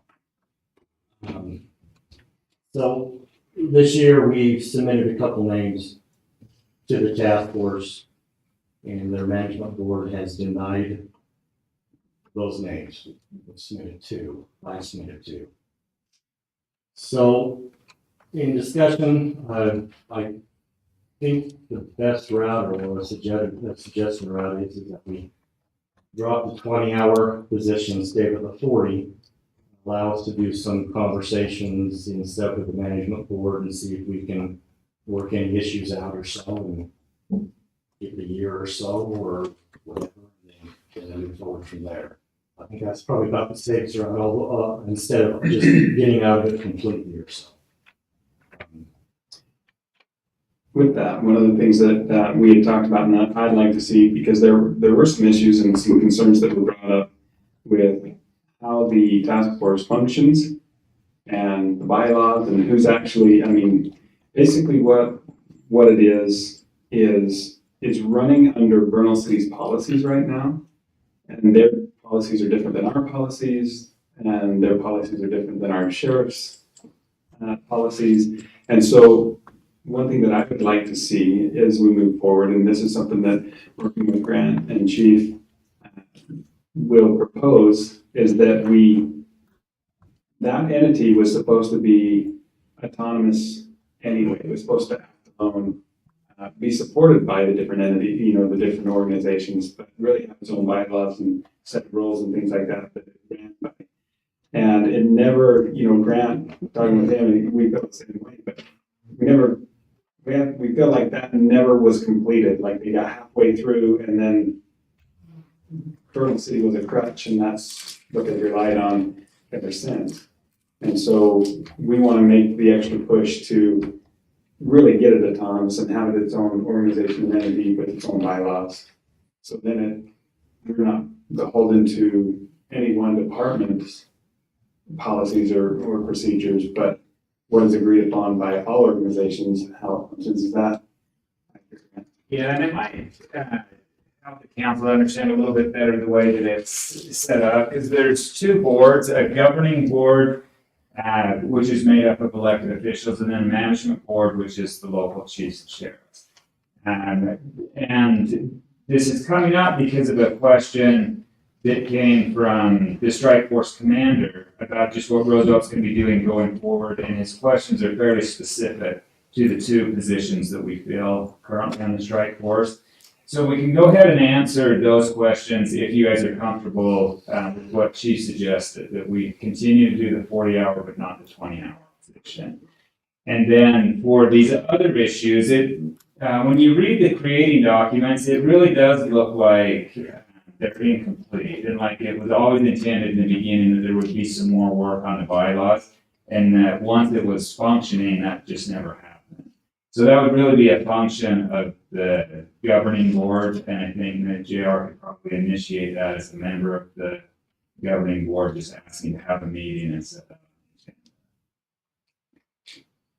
Any thoughts from the council? I think that's a good idea. I've talked with JR a little bit about changing the bylaws, and I think that's a good route to take. And we will need a motion from the council to reduce from a 40 and a 20-hour position to just one 40-hour position, if that's the way the council wants to go. This is under discussion items. Can we vote on discussion items even though? You can. Okay. I'm just making sure. Yeah, I would move that we go that direction. Okay. We have a motion. Do we have a second? Motion is to reduce the. To reduce just to the 40-hour. I'll second. Second by Councilman Allen. All in favor? Aye. Are there any opposed? That is unanimous. So let's move that direction, and then we'll get working on getting on the agenda to see what we can do about the bylaws. Great, thank you. Thanks, Chief. And Grant, while you're up, we'll just skip an item really quickly and go to the hunting ordinance. That way you're not having to go. Yeah, thank you. Okay, you guys remember last year around this time, there was a large deer. A number of people were wanting to hunt it on city property. So we drafted a hunting ordinance, but then the deer was shot and we haven't really done much with it since then. It's never been passed. Apparently there are no large animals there this year because we haven't had anybody ask yet. But just going through some kind of loose ends, this is one that we're really close to having finished if you guys like the draft. So I just wanted to put it back on. Really all we need to know, because it wasn't circulated in the packet, is if you guys still have an interest in finalizing this. If you do, I'll get a copy of the current draft of Sunshine. We can put it in the packet next week and talk about either revisions or approval, whatever you guys want. Yeah, I think we need to for the future. Be a good idea because that walking path down there is gonna be a hunting area. Yeah, I agree. So the general consensus is move forward with Yes. Yeah, I'll get a copy of Sunshine and then be here to talk. And that'll basically be on the city property. Yeah, it'll just be on city-owned property. And the current draft is not a prohibition. There had been some talk maybe of doing that. This is just kind of setting up a process for approvals. And the council would do it kind of on a case-by-case basis. If there were a lot of people that were interested, the way that it reads right now is that there would be a random draw for all of the ones that you guys thought qualified under the criteria.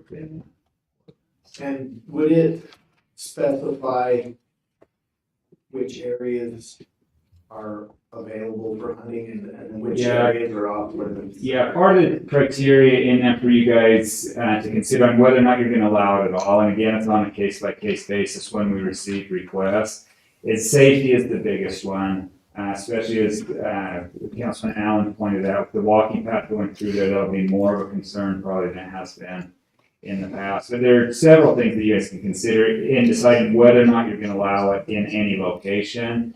And then if you decide to allow it, then there are some kind of restrictions. And I would like to see, personally, I'd like to see something written in the ordinance that is a little more defined, so it's not arbitrary to those that would come in. So we, one of our buddies comes in and we're like, yeah, but then somebody else comes. I think it would be well if we set some criteria and specify to a large degree who we let and how we let those people. I like the draw option, and maybe that's how we always do that. I know WCF is interested in if we would allow a tag to them, or not even to them, but they could help. Actually, no, to them that they could actually auction at their event every year and bring some revenue to the city. But again, that would just be in areas like the sewer farms or Durgan property that are outside limits. But you know, still conducive to that kind of activity. Anyway, there's one other thought I had on that, but I think that sums it up pretty well. Yeah. Thanks, Grant. Right. Josh? Mr. Bake? Shaking Bake. Thank you, Mr. Mayor. So we've been working on a fundraising campaign for the sports complex. So you have a packet in front of you. We have it up on the board. First thing you'll see there is a message from some incorrect person. It's actually from Mayor Rod Bird Jr. But it is inviting people to know the benefit of why we have the sports complex and inviting them to be a sponsor for this complex. As you know, fundraising is important. We've done a really good job of watching our budget, getting funds available, but we want to take the next step, and more importantly, it's getting those community partners. So I'll go through the packet rather quickly. This was presented to the Sports Complex Committee, Councilman Cloward and Councilman Allen at Bolsteinus, as well as Mayor Bird. So I'll go through rather quickly. First of all, I'd just like to point out, it's not an official logo, but our own very own Sunshine has drafted a potential logo that I think looks fantastic. That is one thing. Branding is very important. We're going to have to decide on branding. So as you go into the packet a little bit, there's project details that just describe the project. Then there's a section that talks about how it will impact the economy. One thing I'll just read there says 27% of all U.S. travel is sports related. And sports related travel is a $182+ billion annual industry that generates the use of more than 47 million hotel rooms nationwide. So youth sports are a huge thing that are very important for our economy, and this is what we're trying to help individuals understand. The next section talks about why we're having this promotional opportunity, why there's a benefit, and then finally, what the individuals will get by participating in this. And we can dive into that more later, but you can read a little bit on that tonight. One thing we're looking for tonight is essentially some of the dollar amounts that council would like us to approach. You'll see at the end of the packet, there is a boilerplate contract that would be for the individuals that are would like to support the sports complex.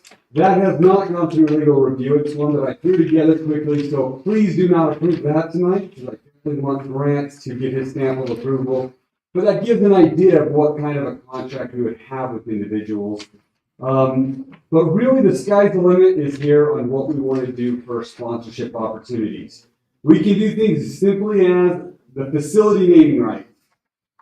Bob's Complex by Roosevelt City. We can do ball fields individually sponsored. We can do dugouts. We can do batting cages. We can do benches. You can do restrooms. You can do the walking path. You can do soccer fields. There are so many options out there that I've seen communities do that are very beneficial. But again, the idea behind it is, first of all, what is the goal? What do we want to raise from this? One of the discussions we had with the committee was the sponsorship for the batting cages. To sponsor that could be simply the amount to pay for the batting cages. There's a lot of different options in here, and so I've thrown together some examples. So we'll go to the facility naming rights, the first one. So right there we have duration. Again, what's highlighted are kind of the key things we want to get from council. A 5-year commitment, availability 1, $50,000 a year, that would be a $250,000 sponsorship for an entity. That would give them the overall naming rights. For example, Roosevelt City Sports Complex presented by Rod Bird Jr. for Summit, if we wanted things like that. Yeah.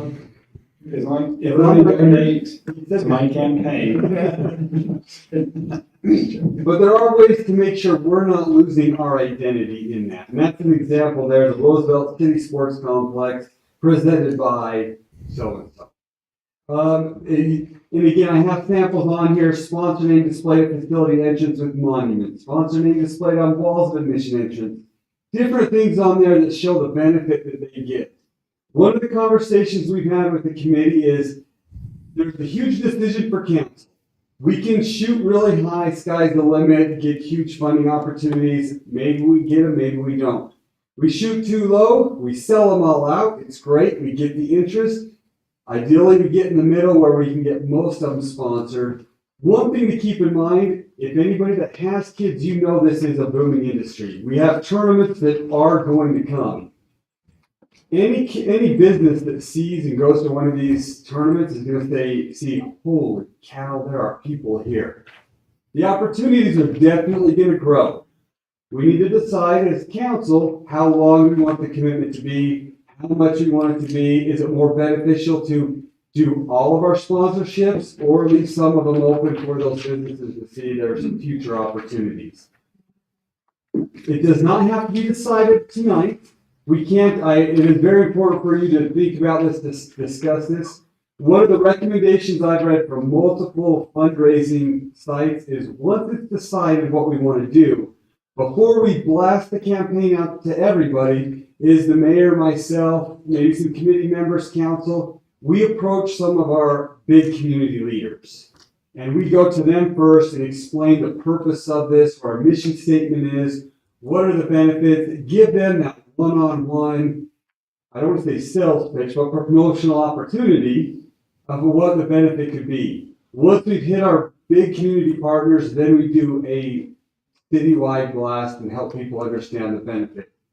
On the last page of sponsorship, I have other possible options. And that's where I've dug out. Hometown Hero Brick Wall. You've seen that a lot where people have bricks, they can buy a brick and put their name on it.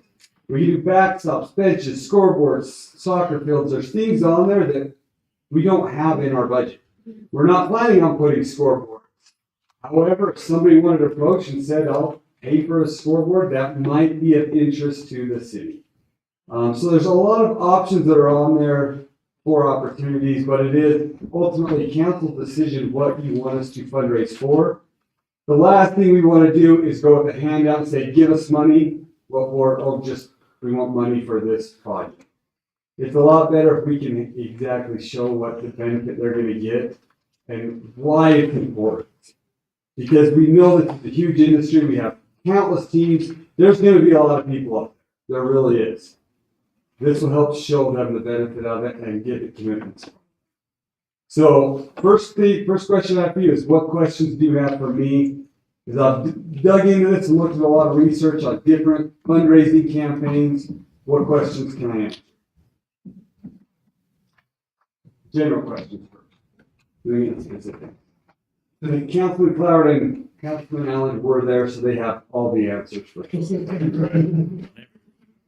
So Councilman Luzenbark. I was just wondering, kind of, I know the numbers are arbitrary, but was there someplace you got these ideas for the numbers to kind of like 50,000 a year for facility name rights versus 10,000 for baseball, softball naming rights? I mean, is this common practice? Wonderful question. What I did with some of these numbers is I looked at a lot of the communities that have this available to the public are larger communities. Right. So I kind of looked at theirs based on population and then reduced the number to our population. Okay. So there's a little bit of. Didn't we come up with some of these based on the pool and? Yes, as well, that was taken into account as well. On the pool though, like the 250,000, I know they did get naming rights, but it was quite a bit longer term. We just completed our strata commitment with the pool. How long has the pool been open? Off the top of their head. Say 8 years. So their last payment came in not this year, but last year. So that's about 7 years. Now it's just strata. I only know that because we had to look at why the payment stopped. They did complete their obligation. Their wonderful commitment. We're very appreciative for it. Crescent Point did 250,000 for the outdoor pool. The UDMC did 500,000 for the main pool. And so I'm just wondering what those commitments or those terms are, length of term. Because I think that, I don't know if it's an indefinite number of years, but I think it was like 20 or 15 or something. It was a longer period of time. I'm wondering too, just thinking out loud, like, for example, the batting cages. And again, I'm just talking out loud, so you can just say no, but I'm thinking maybe if you got a little more upfront the first year, but then less to help with the initial cost. But then because you've helped with the initial cost, maybe you start off with 10,000, but then they can still have the 5 years, but then it's only like 2,500 or, you know, they get, or maybe 10,000 the first, 5,000, you know, you do it graduated. Because to me, part of the reason for this is to get some of the structures in now. And if we could guarantee them even maybe a 6 year, but you know, the first 5 they're going to pay, but they pay more the first year and then it drops down. And then the last year, maybe we, you know, in our appreciation, they don't. And again, I'm just talking out loud, but I know that part of the reason for this is to get the money so that we can then build some of these structures. So that might be something. Like, again, please don't take it just because I said I'm just talking out loud, but that to me might be enticing to some, especially when their first year commitment may be bigger, but they know going forward it's a little bit less, but then they can see that. That's an idea, Don, that might play into that. How about if they do a yearly commitment, then they pay kind of the full amount. If they do a 5-year commitment, but they pay it all up front, then it's discounted. Yeah, and that's what I'm thinking, something along those lines, because I would like to have some sort of, and that's kind of where I was going to, Mayor, so I think you hit it right on, is some sort of discount, because I know our businesses get hit up a lot, and I wouldn't mind helping, especially local ones a little bit, where if they knew, you know, if you pay up 20,000 up front, you know, then you're done, you know, for 5 years, or we're going to collect 5,000 a year, you pay 25, or, you know, something like that. I think it would be helpful to our business to show them there's a couple of options, but also helping us to encourage them maybe to give us the money up front so we can get those things built sooner. Does that, you know, because there is some time frame that way. So anyway, just thinking out loud. Great one. Councilman Allen and Clower, what are your guys' thoughts as far as where the pricing is? I like the idea of discount, but we felt the pricing was pretty good. Pretty solid. Yeah, I'm not, I think the pricing is pretty good for the most part. I just like the idea of. I like that thought of, yeah, if you pay it all, then, yeah. 20% discount, that would. The only concern I have is if we're doing a 5-year, I mean, obviously companies around here change quite a bit, like Crescent Point, which owns the outdoor pool, they no longer exist. Crescent Point. Yeah, because that's come up, if we need to get that name changed over. In the contract, we have to have something in there if it changes. Okay. Great one, because that has to come up with. The good thing is with a 5-year commitment, I mean, the pool, what is it, 8? I don't think we're 10 years into it yet. I think we're around 8 years into it. And I think those contracts go 15 or 20 years of naming rights, where a 5-year contract still may not be, I mean, maybe a little longer than some of those companies would be around or change hands. But I feel like that's way more applicable or doable.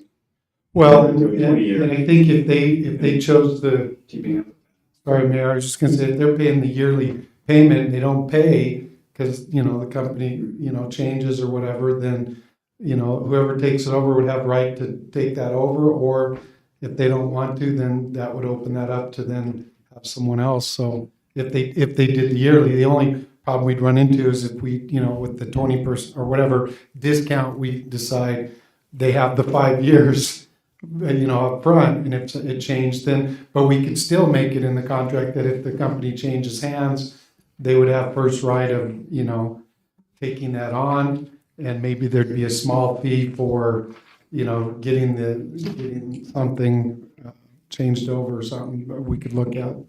So I'm looking at it really quickly. If we keep the numbers the way they are, and let's say everybody buys into just this structure right now, and they did the first year commitment, so we discounted it.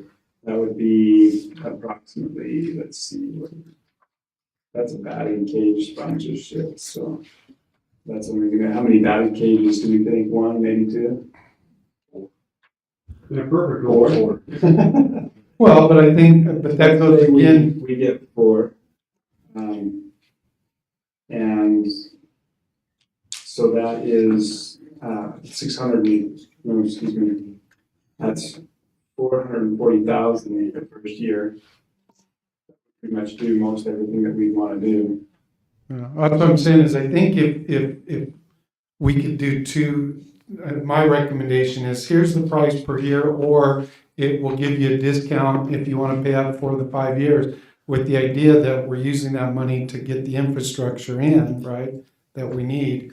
And because otherwise we'd be waiting, right, and it might take us 5 years at that rate to get the infrastructure in for some of those. Yeah.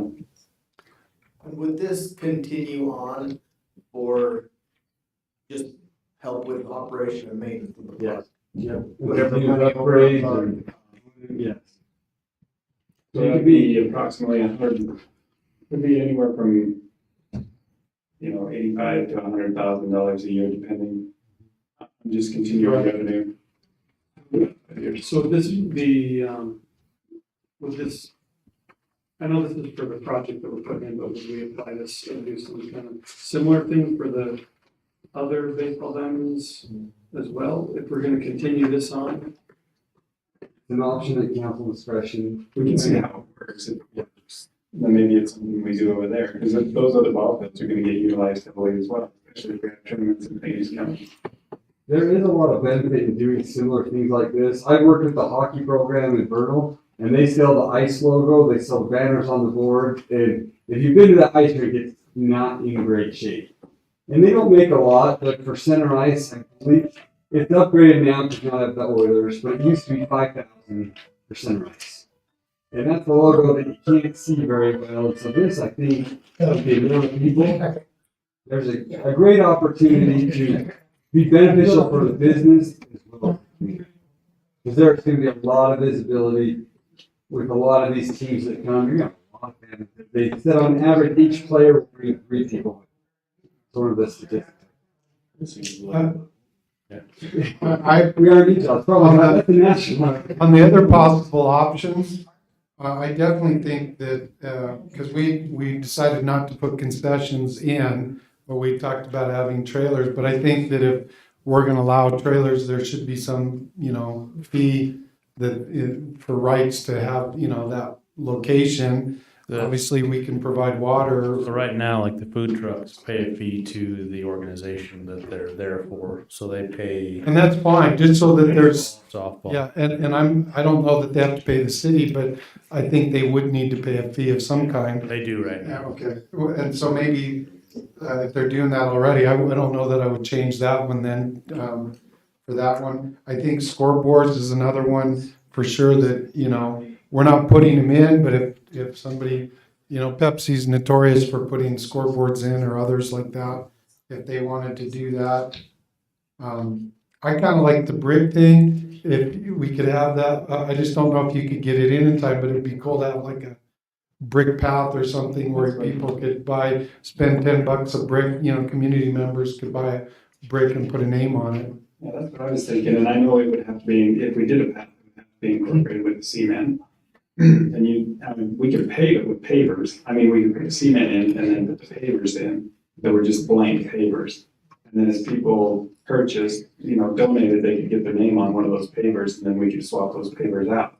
Now, how complicated that is, I don't know, and how complicated it is based on how far we are in the project.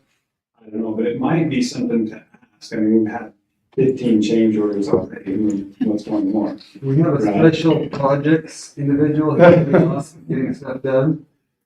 Yeah, that's a decision we're gonna have to make quick, because we're hoping to pour cement before winter, which is coming, so. Do you want to ask them if it's even a possibility to put pavers in a section of that concrete, and then we can sell bricks. We can just put the pavers in, the blank ones, and then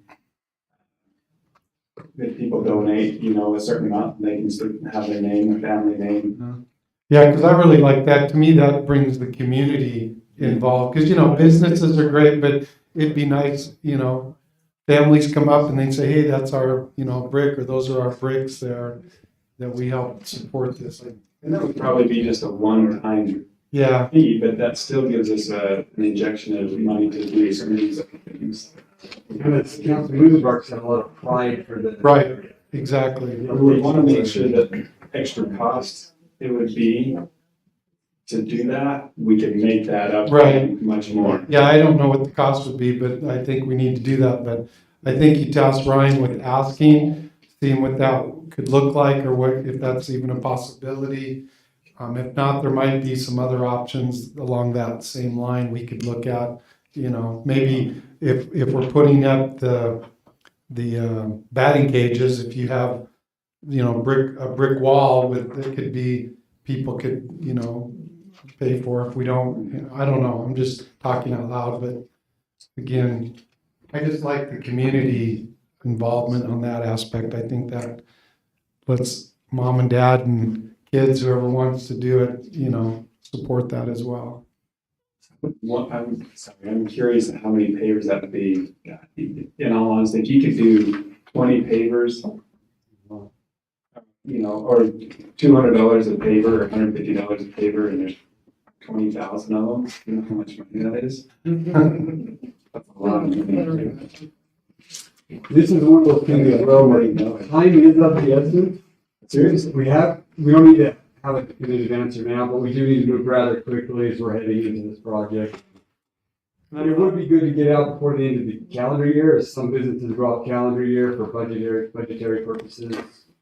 So, yeah. So, and also, I think if it comes down to pouring cement, I think we could cut out cement if we needed to. Just a thought, but. And there is a. No, I'm just saying, so, I say you try to work that out if you can, but if time's under the, I think if we're under the gun to get cement poured, it's better to pour the cement. Cut it out later if we need to. And there are places that haven't gone out, they've gone up. That's always an option too. Right, that's what I was thinking. Yeah. I think this is a good plan going forward. I like the letter, I like the layout of this. I think it's got some good information, so the committee did a good job on this. And I feel like if Rowdy, Councilman Cloward and Allen are comfortable with the pricing, they're the ones that are most in tune with, right, with that arena. And if they feel comfortable moving forward, I feel comfortable having, my ugly mug on the front of the picture. We can change that picture, by the way. If council's okay, what I'll do, you don't need to get an official motion, but I'll move forward with getting legal review of the contract, getting more itemized things available on here. If council has anything, if you come up with an idea, just email it to me, I'll incorporate it into the packet, and the next council meeting will bring it for official approval, and then we can get out to the public, to those larger individuals in the community, that we want to approach first. Yes. Larger corporate sponsors, thank you. So if you're good with that, I'll move ahead. Do you want to go ahead? Would you be attending to your report while you're up there? I'm just looking at that. Perfect. Yeah. So I have two things to report on here. One is I spoke with K&K this past couple weeks, and they just wanted to make sure that we are planning to move ahead with the free garbage week. I told them that we could incorporate into the budget. I talked to council if there's any concerns that they're willing to come to a council meeting, but there seemed to be a lot of support last time. We wanted to keep with it. We just want to make sure it's in the budget. So I don't need an official motion because as of right now we're planning. If there's not the sentiment of that, we'll put it on council agenda, but as of right now it's going to be in the budget, and I just kind of want to give them the informal okay. We're not adopting a budget, so we can't commit to anything at this point. One thing they are going to look at doing, we've discussed this, is putting rollouts in different areas of the community. They were going to look into that if that's an option. Just some easier ways to make it better for our community. But I did tell them, please tell council that we're planning to put it in the budget. Nothing can be approved yet, but if there were any concerns that you might have at this point, it might be good for them to come in and talk before the budget's approved, which is still many months away. April, you're talking the April dump? Yeah. So we have it there, but going forward. No, I think it's popular. I think we need to keep it. The community seems to appreciate it, so. Now we can plan ahead. Okay, the second thing, this is more of an FYI, as you as council members, you're gonna receive phone calls on water shutoffs. That is a big thing that we do in the city. I will just be completely open and honest. Throughout the years, it's been done very differently. There is a clause in the ordinances, I have the ordinances right here, that does say that different arrangements can be made according to the municipality. Very undefined, not a good, proper way to do that. We are cracked down on that, and we're gonna follow the ordinance to a T as we should. That being said, there are a lot of individuals who are calling very upset that their water is being turned off. I want to give council the brief update of what that entails. First off, if anybody gets on the shutoff list, they are over 2 months past due with their payments. So first thing, they're not even gonna get a letter unless they're 2 months past due. So, meaning, and just so clarification, it's the third. They're 2 months, you give the warning the third, if they don't pay within 10 So days. shut on off the third. time, we're July or older. Yeah, So it dates back to July. and so they get past due twice. The third month, it says big pink slip, whatever it says, orange. Some bright color, we change the color every month intentionally, Yeah, so it catches their attention. your water's gonna get shut off in 10 days if you do not pay your bill. And is it a 10-day notice at that point? A separate letter that comes in the. Yeah. utility. Yeah, and on the letter, it says time sensitive, and they can see it through the envelope. And on the new Tyler system, we're gonna change it to shut off notice. Again, just to help individuals out. But just so you know a little bit of the numbers that are involved here, because we've done it now for how many months? We've taken a very ordinance approach. It's been a couple months that we've changed it. Yeah, it's been a while. And the reason I'm telling you this is because you'll get the complaints. This past time, we sent out 300 letters. We had 4 returned. If a letter gets returned or we find out there's an issue, we work with the individual. It's not so-and-so's fault if they didn't get a letter. We will work with them and get it back on. So 300 sent out, only 4 returned. We had 59 individuals make it to the shut-off list. So only 59 did not make payment arrangements or get a hold of the city to discuss 300 out of 300. All but 9 of those have been paid in full at this point. That is an incredible number considering how it used to be where there were people that would get thousands of dollars behind. Water bills takes a while to add up to thousands of dollars. So that being said, 59 got on the shut-off list, 9 got back on. What I really want to tout here too is compliment, I'm glad our public works staff here as well, because they're the ones that when somebody calls in, their water's been shut off, first of all, they call Mary Ann. And I'm just going to be completely blunt. I know I'm on the record. At least 10 times a day, she gets told the F word. I mean, people are that upset, completely inappropriate. Did you say that again? She is extremely professional with these individuals. If you know Mary Ann, she's to the point, but she does not get offended. She does not raise her voice. I really got to commend her. I was out there just the other day with an individual screaming at both of us. She did phenomenal at keeping her cool, being very factual. So these individuals, when they pay their reconnect fee is $50. If they have a deposit already on their account, their deposit is applied. If they don't have a deposit, per ordinance, we do need to charge a $250 deposit. Just so you know, that deposit is refunded to the person or applied to their account if they're current for 1 year. If they're not current, then it gets applied to their account. So the city never keeps a deposit other than paying for their services. So they have to pay the $250 deposit if they don't have one, and a $50 reconnect fee. So let me ask you a question on that just for clarification. Because you guys know why. Yeah. The 250, so let's say I'm a water user for 5 years. I paid my $250 deposit in the beginning, but after year one, it got applied to my bill. Therefore, my account really doesn't have a $250 deposit any longer on the account. So if my water bill, You'd have a credit on your account. well, yeah, because it would have been, it's been used after 5 years. So let's say you shut me off and I come back in to pay my bill because I waited the 3 months and you shut me off. Do you require another $250 deposit? Yes. Yeah. $50 reconnect fee and then $250 deposit. So the only thing that will never actually be applied to their account is the $50 reconnect fee, and that's because we have to have our people go out, turn it on, turn it on, and yeah. And that is the thing, when when somebody comes in, pays their account, yells at her, it happens, yells at her, pays their account, she immediately gives a work order, and we'll just say Dusty. He gets the work order, and he goes out and turns that water on right then. I had the work order before I hung up the phone, sent to these guys. Pretty sure we wait 24 hours is what I've heard. Yeah, we do, and they come repeated times to the city. That's what I've heard. I'd like to go on the record, that is not true, they're joking.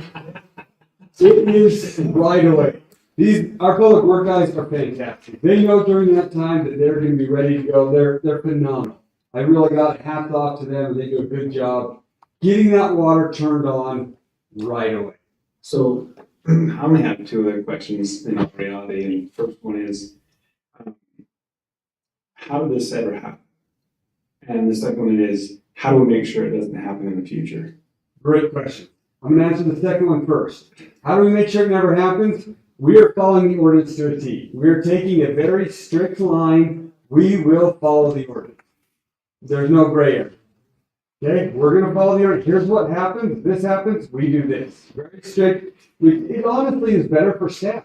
It takes that subjective decision out where Mary Ann can't hear a story and say, I really like this Dave guy, he's really nice. No, we don't do that. It's very black and white. How it happened in the past, to be honest, the ordinance had a little ambiguity. I'm just kidding, Josh. I was hoping you were gonna answer that differently. I just take a straight, I apologize. I'm just joking. Sorry, I kept a straight face. That's twice you No, I get it. I honestly think that the staff is doing a really good job, and you're absolutely correct. Our receivables were a complete mess with our billing and everything else in the past, and we have straightened that out. It is a difficult thing for our residents to go from how things used to be, even though we weren't following our ordinances, to actually just doing it how it's written. And there is going to be a learning curve, and I'm afraid that those experiences are going to continue for the next little while, but I'm sure it will eventually, people will understand that you just need to pay your bill. And the numbers from 300 to 59 to 9, that's pretty great numbers if you think about it. That's amazing. It is, it's great. Hats off to our public works and our front desk staff. They've been incredible. Thank you. Just a question, just again, I understand people are upset and I know why, and you know, a lot of it's, you know, all of a sudden they're hit with this big bill. Do we, do we, if they can't pay their bill, is there a way for them to like get it? Do we send them to certain places or say there's, you know, if you need some help, or is that something we don't? So unfortunately, we don't have a program, I know. Through UBAG no longer does that program. Okay. So unfortunately, they don't do that. People can call ahead of time. There is a way that they can call if somebody says, hey, I can make my payment this date. They just need to communicate. Right. And that's noted in the letter. They can call and make a payment arrangement. Right. But unfortunately, what's happening is they do nothing and then they're upset when I shut them off. I'm very black and white. So if the ordinance says this is what we're supposed to do, that's what I'm gonna do. Right. No, I thought that. I just, if there was a program like you, and that's what I was thinking. I used to refer to UBAG, but that's now not available, unfortunately. And one other very important item, during winter months when it's freezing, we do not do shut-offs. So if you hear we're shutting some off in the winter, I wouldn't have said that on the record. So, well, to be honest though, what we don't want anybody to, we have very cold winters. Yeah, it's not safe. Yeah. And it's not good for our water lines. Well, ultimately, I honestly think you're doing a great job. It's good for us as council to know what's happening when we do get these concerns and we don't quite understand the process of what's gone through to get to that point. This just prepares us to answer those questions as they come from the public in an intelligent way instead of thinking, well, why are you just shutting Well, water off? honestly, it's meant to help them. I think, like, I explained it to them, you would have an $80 bill, and then you have a tax penalty, and that can be $30. So your $80 bill is $110 now. Well, every month, it's 10% of your bill, that penalty incurs. So it adds up really fast if they don't stay on top of it. So $80 is achievable. $1,000 is pretty unachievable for most people in a utility bill. Sure, and it's smart to stay on top of it and not let it get past the 3-month period for that reason, because a lot of people don't have the amount of money to come. But we ought to maybe look into avenues or resources that we can give certain people that absolutely can't pay their bill and find ways to do that. So. Bring you for next council meeting. I actually have a proposal for that exact thing that I just talked about. Thanks for all you do. Thank you. And that was just a joke, Josh. I'm sorry. It was a good answer. I thought you meant we avoided by paying our bill. We. That's the answer I would think he was gonna say. I didn't know. I was just asking the question. Appreciate the answers. Ryan, let's give you some time on let's really quickly do the expenditure approval. Did I see POs? I didn't see it. Yeah, I move we approve. Okay, we have a motion to approve the expenditures. Second by Councilman White, all in favor? Aye. Any opposed? Okay, Ryan, let's turn some time over to you for capital projects and.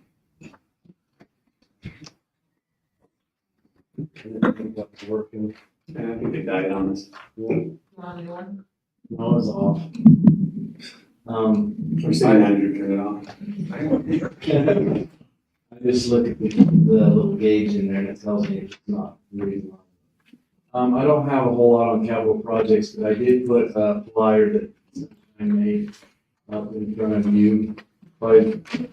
Yep, that one. And we sent out invites, hopefully you got it. But tomorrow, we're doing a service project with Strata Networks. They wanted to do something down at the park, so we got together and we felt like this was a good project for our team and their team to work together and rub shoulders. So the division purchased 500 trees. I know that sounds like a lot, but when you go down there and look at it, it doesn't. They're small. So there's bushes and trees that we're going to be planting and working together, and then we'll have a little lunch afterwards. So if you have time, come down, be a part of the team, and do a little service project. We did get it paved. I don't know if you've been down there since we paved. Looks beautiful. Looks really good with fall colors. So the only problem that we were having, and Josh wanted me to say this on the record, that the park is closed. And the fishing pond is closed. We have problems right now, people sneaking in, army crawling, going in all over fishing. We've found some stuff near the pond. I'm trying to be very clean about this, I guess. But anyway, it's closed because we are still doing some testing. The division is doing some testing on the fish. We're not sure how they're going to survive with the water source because now secondary's off. We're putting in a little bit of chlorinated water and stuff, but we're testing the pond itself to see if it drains. So more or less, we need to know that the fish that's in there is going to survive this upcoming winter. So if we fish it out, we're not going to have any fish. So common sense.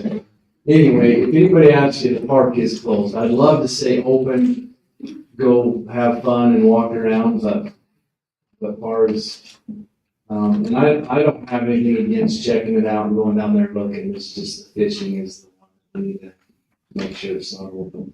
I know this is a catch-22, but can we have signs that say absolutely no fishing and still have the park open where people can walk, walk down there and frequent the park? That's up to you. I know we're really up in kind of Pandora's box with that, but they're sneaking in anyway. It might not be bad to have other people down there that are walking the park who see big signs that say no fishing and say, you're not supposed to be feeding. Yeah, I know. I do have signs being made up right now as we speak too on the locations. I think that would be something that we could get out to the public and say, we'll open the park, but there's absolutely no fishing. If you see somebody fishing, please report it so that we can, and I think that would be a deterrent. The more people down there that see that, know that, to me, would be some peer pressure to not fish. Well, so the next question I have is, when winter gets here, are we, for the future, and I was gonna put this on the agenda anyway, but while we're here talking about it, are we gonna wanna keep it open during winters, close it? What's the thoughts? Cross-country skiers. Oh, I'll tell you, cross-country skiing would be, That's already being a golf course, right? Oh, I'm not opposed to it at all. That's not my call, so. Kirby, what are your thoughts as far as blading those 8 foot wide? I'd like to, if possible, if we could, like, just let the cross-country skiers use it and stuff, I'm more in favor of that. But not trying to keep it walking and biking. Because there's other situations too, if people use that, then what's the liability if something gets iced up or some hills and stuff, they slip, I mean, there's a lot of things that can happen. But it's still up to you, council. Yeah, we can maybe put that on that'll give us a couple weeks to think about it. Yeah, we think about it. Because there's also other questions like what do we allow on the path? You know, as far as pedestrians, bikes, pets, there's all sorts of rules, right? So we need to start thinking about that and what do you want to see down there. That's true. Yeah, that's all I had. The sports complex is moving. It finally is moving a little bit now. We got topsoil in there and posts are being put in and the water line was being dug today.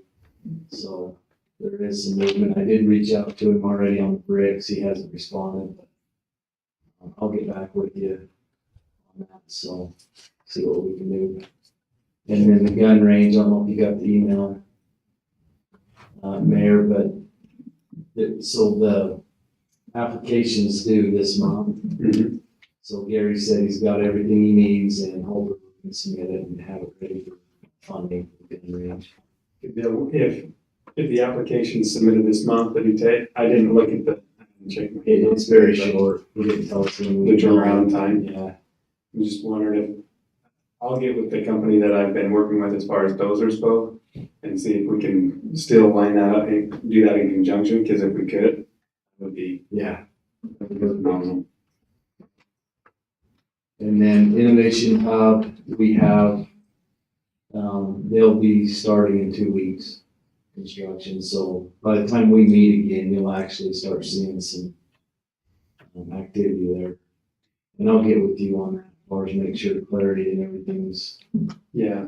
One thought too is as soon as they start on that, it would be good just to go over the inside that one last time, make any final modifications, and then get that ready. Now that we know we're gonna have extra money, get that inside out to bid, because I honestly think now we can probably get it pretty close to within the budget that we have set. Right. Yeah. And I mentioned that to Craig too, so hopefully he's working on it. So, anyway, any questions? Do any of the engineers working on a grant for a museum? Oh, yeah, that's something that just come up. That's the next, well, we probably ought to, let's put that on the agenda next time, Don. Okay. Because, we probably have an official approval from the council that building will be designated, because we've talked about it.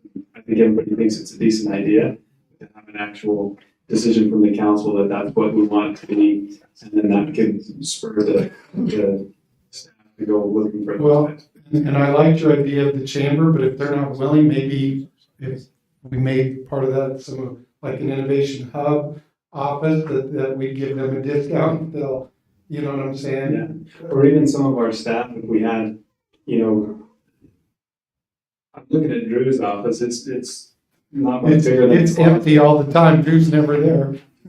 Just kidding, Drew. It could be an opportunity to have some of our staff that don't have to be here in this building, staff that, or, you know, Chamber of Commerce, but I think there's a way that we can. Right. So we're kicking Drew to the museum. It's so old. Every day, all day, he's the most consistently there, and so I figure, you know, we might as well be. No, I'm just saying that it might be an opportunity for to have some of the staff that don't have to be here in this building, maybe in that building and staff. I don't know how that would work, and obviously Josh would know, but hopefully the chamber. Yeah, ideally the chamber would be the best option, I think, but I agree, Mayor, I would like to go forward with getting that at least designated and then, talk with engineers and others, see if there's a way we could find some possible grant money to help with that because it's needed. And I'd like to make sure we get that going as soon as we can. I agree. In conjunction with that, Cody reached out. Did you see his email? No. He reached out a couple of times to try to meet with the school. Yeah. Okay. Yeah. Did you? I talked with Jason about it. He said, back in some dates. The facility use agreement is top of his priority. Okay. Yeah. Well, let's get that out of the way and then we'll. Yeah. Facility use agreement should be ready by next council meeting as well. It's in your email and my email. As soon as we approve, we'll send that to Jason for his approval and then Get it out. get it out to council and the board. Yeah, I was at the meeting and there was concern, there's about 3 or 4 items they were concerned about that. And it felt like it wasn't quite complete, and whereas the SRO, they voted and approved that.